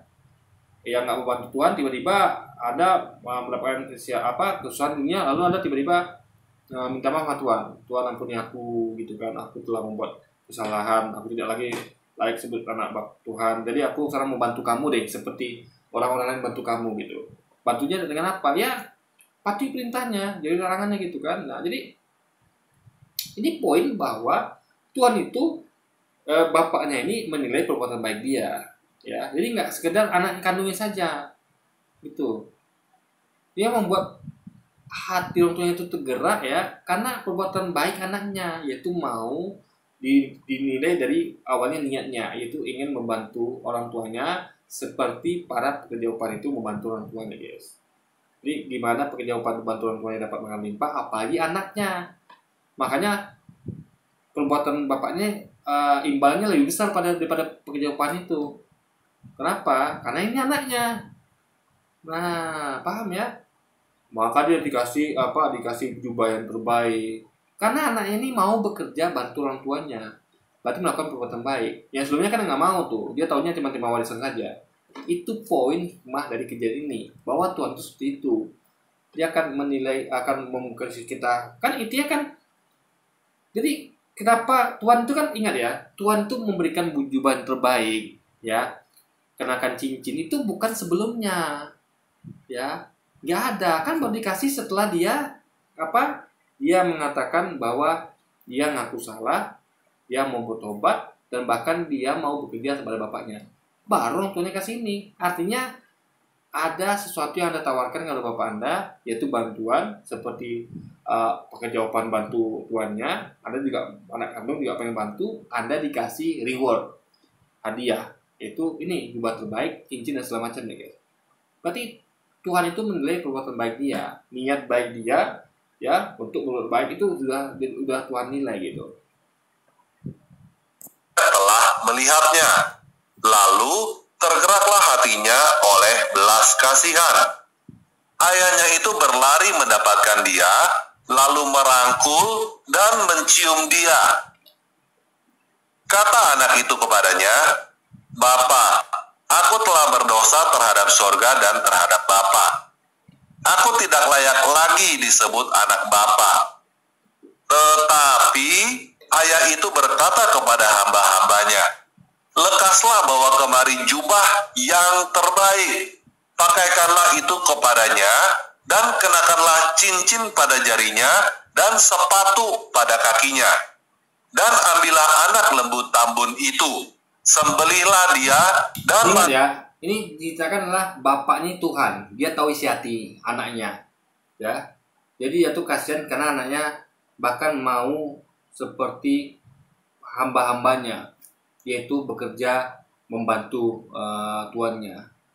Itu berarti kan dia punya niat dan niat untuk melakukan perbuatan baik, guys. Makanya itulah dinilai. Jadi niat saja perbuatan baik sudah dinilai. Apalagi kalau dia sempat berbuat baik, guys. Nah, itu poinnya. Jadi Tuhan itu seperti itu logikanya. Bukan hanya cukup percaya itu. Jadi di sini kisahnya justru mengajarkan bahwa kita tuh nggak cukup percaya itu Bapak kita, ya nggak cukup. Tapi kita melakukan kesalahan pada Bapak kita minta maaf, kita ngakui dosa dan kita mau berbuat seperti hamba-hambanya gitu. Ya, dia tadi kan bukan hanya minta maaf saja guys, tapi juga bahkan ingin seperti hamba-hambanya, yaitu ikut bekerja untuk dapatkan upah gitu kan. Nah, artinya dia mau berbuat bantu bapaknya, karena pekerja upah itu kan bantu bapaknya. Gitu guys. Jadi kenapa dikasih upah? Karena bantu, berbuat baik. Mereka melakukan suatu kebaikan, bantu bapaknya, makanya dikasih upah. Artinya berbuat baik, ini bapaknya akan mengganjar orang-orang yang bantu dia dengan upah, ya. Dan anaknya akan dikasih cincin, jubah, karena berniat pengen bantu juga seperti hamba-hambanya, gitu loh guys. Jadi ada sesuatu yang Tuhan, jadi kan kayak ya kan, walaupun itu nggak bantu, tapi karena anaknya dikasih apa tadi, harta. Tapi harta itu terbatas. Ingat, terbatas. Buktinya habis kan? Buktinya habis Java-nya habis. Artinya harta itu terbatas. Tapi tengok, apakah hamba-hambanya terbatas? Enggak. Selama mereka bekerja, upah dikasih terus. Upah itu nggak terbatas, akan dikasih itu selama mereka bekerja. Paham ya logikanya? Artinya sebagai Bapak pun ya, Tuhan itu sebagai Bapak kita, dia akan memberikan harta yang terbatas, yang Anda bisa pakai dan habis gitu. Tapi upah itu tidak akan pernah habis. Selama Anda bekerja, itu akan selalu dikasih. Artinya ya, selama kita melakukan kebaikan, karena pekerjaan itu kan, upah itu kan diberikan atas perintah Tuhan. Tuhan itu kan memberikan perintah pada pekerjanya. Kerjakan ini dapat upah gitu kan. Sama kayak dalam Alkitab juga begitu, dalam kehidupan. Tuhan perintahkan ini tuh, ya, berbuat baik pada orang miskin, jangan mencuri, jangan berzina, itu kan dapat upah. Seperti orang-orang ini, gitu. Jadi upahnya tuh nggak terbatas guys. Selama Anda mengerjakan perbuatan baik itu akan dibayar, ya kan? Ingat, upah tadi dikasih setelah hambanya melakukan tugas-tugasnya yang diberikan oleh Tuhan. Anaknya hanya dikasih harta sekali saja, gitu, yang bakal habis itu udah anaknya nganggu, nggak ada harta lagi, udah dihabiskan. Tapi pekerjanya dapat upah terus, dapat makanan melimpah terus. Kenapa? Mereka terus bekerja dan terus bekerja. Itulah Tuhan yang mau dari kita. Kalau Anda mau bekerja untuk Tuhan, ya, bekerja untuk Tuhan maksudnya apa? Ya Anda nggak cukup percaya, itu para pekerjanya itu nggak cukup percaya sama dia, ya. Anaknya itu nggak cukup percaya sama dia. Buktinya anaknya cuma sekali saja dikasih harta kan, habis ya sudah. Pekerjaannya tengok, dikasih terus makanan melimpah. Bahkan Anda bayangkan tadi ya, orang tuanya nggak peduli lagi. Ketika di harta sudah habis nih, dia itu bahkan meminta makan ampas babi pun, makanan ampas babi pun nggak dikasih. Bahkan oleh orang tuanya, Anda bayangkan, sama bapaknya itu nggak dikasih. Karena kenapa? Ya sebatas itu saja. Kalau Anda tidak berbuat baik, tidak melakukan pekerjaan yang Tuhan perintah yang bapaknya perintahkan kepada dia, seperti diperintahkan pada hamba-hambanya, ya Anda cuma dapat itu saja, terbatas. Tapi kalau Anda melakukan pekerjaan, ya selama Anda melakukan pekerjaan itu akan diupah terus. Itu artinya Tuhan itu menilai Anda itu timbal balik. Ada sesuatu yang Anda kasih kepada Tuhan, Anda akan dikasih upahnya gitu kan. Nah itu yang bapaknya mau kepada anaknya. Buktinya yang tadi anaknya nggak mau kerja, hanya terima minta jatah saja, ya kan. Bahkan tidak dipedulikan dia kan. Ketika hartanya habis, kelaparan, ya dibiarkan saja orang tuanya. Mau makan ampas babi pun udah dikasih gitu kan. Itu tadinya orang tua sudah marah, cuek. Ya apa nih anak pemalas gitu kan. Lebih sayang lagi kan orang tuanya sama pekerjaannya kan, hamba-hambanya kan. Apa bukti sayang orang tuanya pada bapaknya pada hamba-hamba tadi daripada dia? Hamba-hambanya dikasih upah, dikasih makanan limpah. Dia makan ampas babinya nggak dikasih gitu. Jadi Tuhan bapaknya lebih sayang pada hamba-hambanya yang bekerja. Buktinya apa? Dikasih upah dan makan limpah. Apa bukti orang tuanya sayang sama dia? Dibiarkan saja kelaparan, ya kan? Dikasih minta makan ampas babi pun dikasih. Nah itu makanya bapaknya tuh menilai berdasarkan dari perbuatannya. Gak cukup cuma anaknya gitu guys, paham ya? Jadi di situ jelas sekali Tuhan tuh menghargai, lebih menghargai yang bukan anaknya dibanding anaknya. Karena mereka berbuat, mereka bekerja sehingga dapat upah. Upahnya yang lumayan dan makan melimpah. Nah, anaknya karena mau seperti itu, karena ingat ya, ini adalah Tuhan loh. Jadi dia bisa nilai baca hati manusia, dia bisa baca hati anaknya. Karena dia Tuhan, khususnya ingat loh ya. Ini cerita ini sebagai kita kan analogi Tuhan itu. Dia Tuhan ini tahu kalau dia tuh mau bekerja seperti hambanya, maka dikasih. Ini anak sekarang udah mulai rajin nih, dia mau ikut perintahku. Dulu dia mas-masan kan, teman taunya minta harta aja, ya udah kasih sekali udah tuh, habis itu sudah habis. Tapi kalau pekerjaannya dikasih terus upah, makanan apa, nah anaknya mau begitu, makanya langsung dikasih upah di awal. Ya, anaknya kamu begitu tuh, belum lagi kerja udah dikasih upah di awal, itu berupa jubah yang terbaik tadi. Makanya guys ya, Tuhan tuh menyuruh kita untuk mematuhi perintahnya. Seperti para pekerjanya tadi, mematuhi perintahnya, dapat upah, dapat makanan. Anaknya nggak dapat, bahkan minta makanan apa lebih pun dikasih, gitu guys. Itulah Tuhan, ya, menilai semua perbuatan baik kita, ya kan. Baru dikasih upah, makanan berlimpah, juga jubah, cincin, guys, gitu loh. Ya, jadi kalau ibaratnya kayak harta tadi, ya, analoginya lah, anak kandung kan dikasih harta tadi, jatah. Itu sama kayak rezeki. Kita di dunia ini kan dikasih rezeki sama Tuhan. Dikasih udara melimpah, rezeki, makan, minum, ya kan, ya sedikit uang berlebih, kenikmatan hidup, ya kan, kesehatan. Itulah sama kayak harta yang dikasih Tuhan kepada dikasih bapak kepada anaknya. Ya sebatas itu. Habis ya sudah. Ya, ibaratnya nggak kekal. Ingat, itu harta yang dikasih orang tuanya kekal apa tidak? Nggak kekal. Ada masanya, habis-habis. Sama kayak rezeki yang Tuhan kasih ke kita, bisa habis. Rezeki yang Tuhan kasih ke kita, kesehatan, kehidupan, kenikmatan dunia ini bisa habis. Kapan habisnya? Ketika kita meninggal. Sama seperti itu, habis ya habis. Tapi upah kan dikasih terus. Ya, upah dikasih terus. Artinya kita tuh nggak cukup hanya percaya kepada Tuhan, tapi juga harus berbuat seperti para hamba-hamba ini bekerja untuk sang bapaknya gitu kan. Dikasih upah terus dan makan berlimpah. Anaknya nggak dikasih apa-apa, ya. Cuma dikasih harta berlimpah, biasanya sudah. Bahkan dibiarkan kelaparan kan. Nah, sama seperti itu.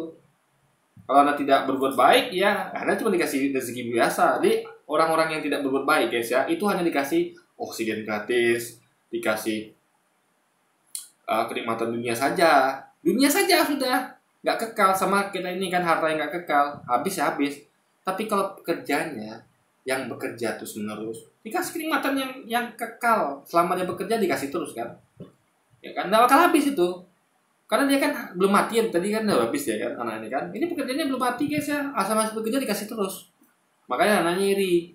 Oh dia cuma dapat sekali saja, habis ya sudah. Ini orang selama bekerja dikasih terus, maka dia mau begitu. Dia mau upah yang kekal, yaitu upah yang didapatkan selama dia bekerja. Sama kayak itu juga.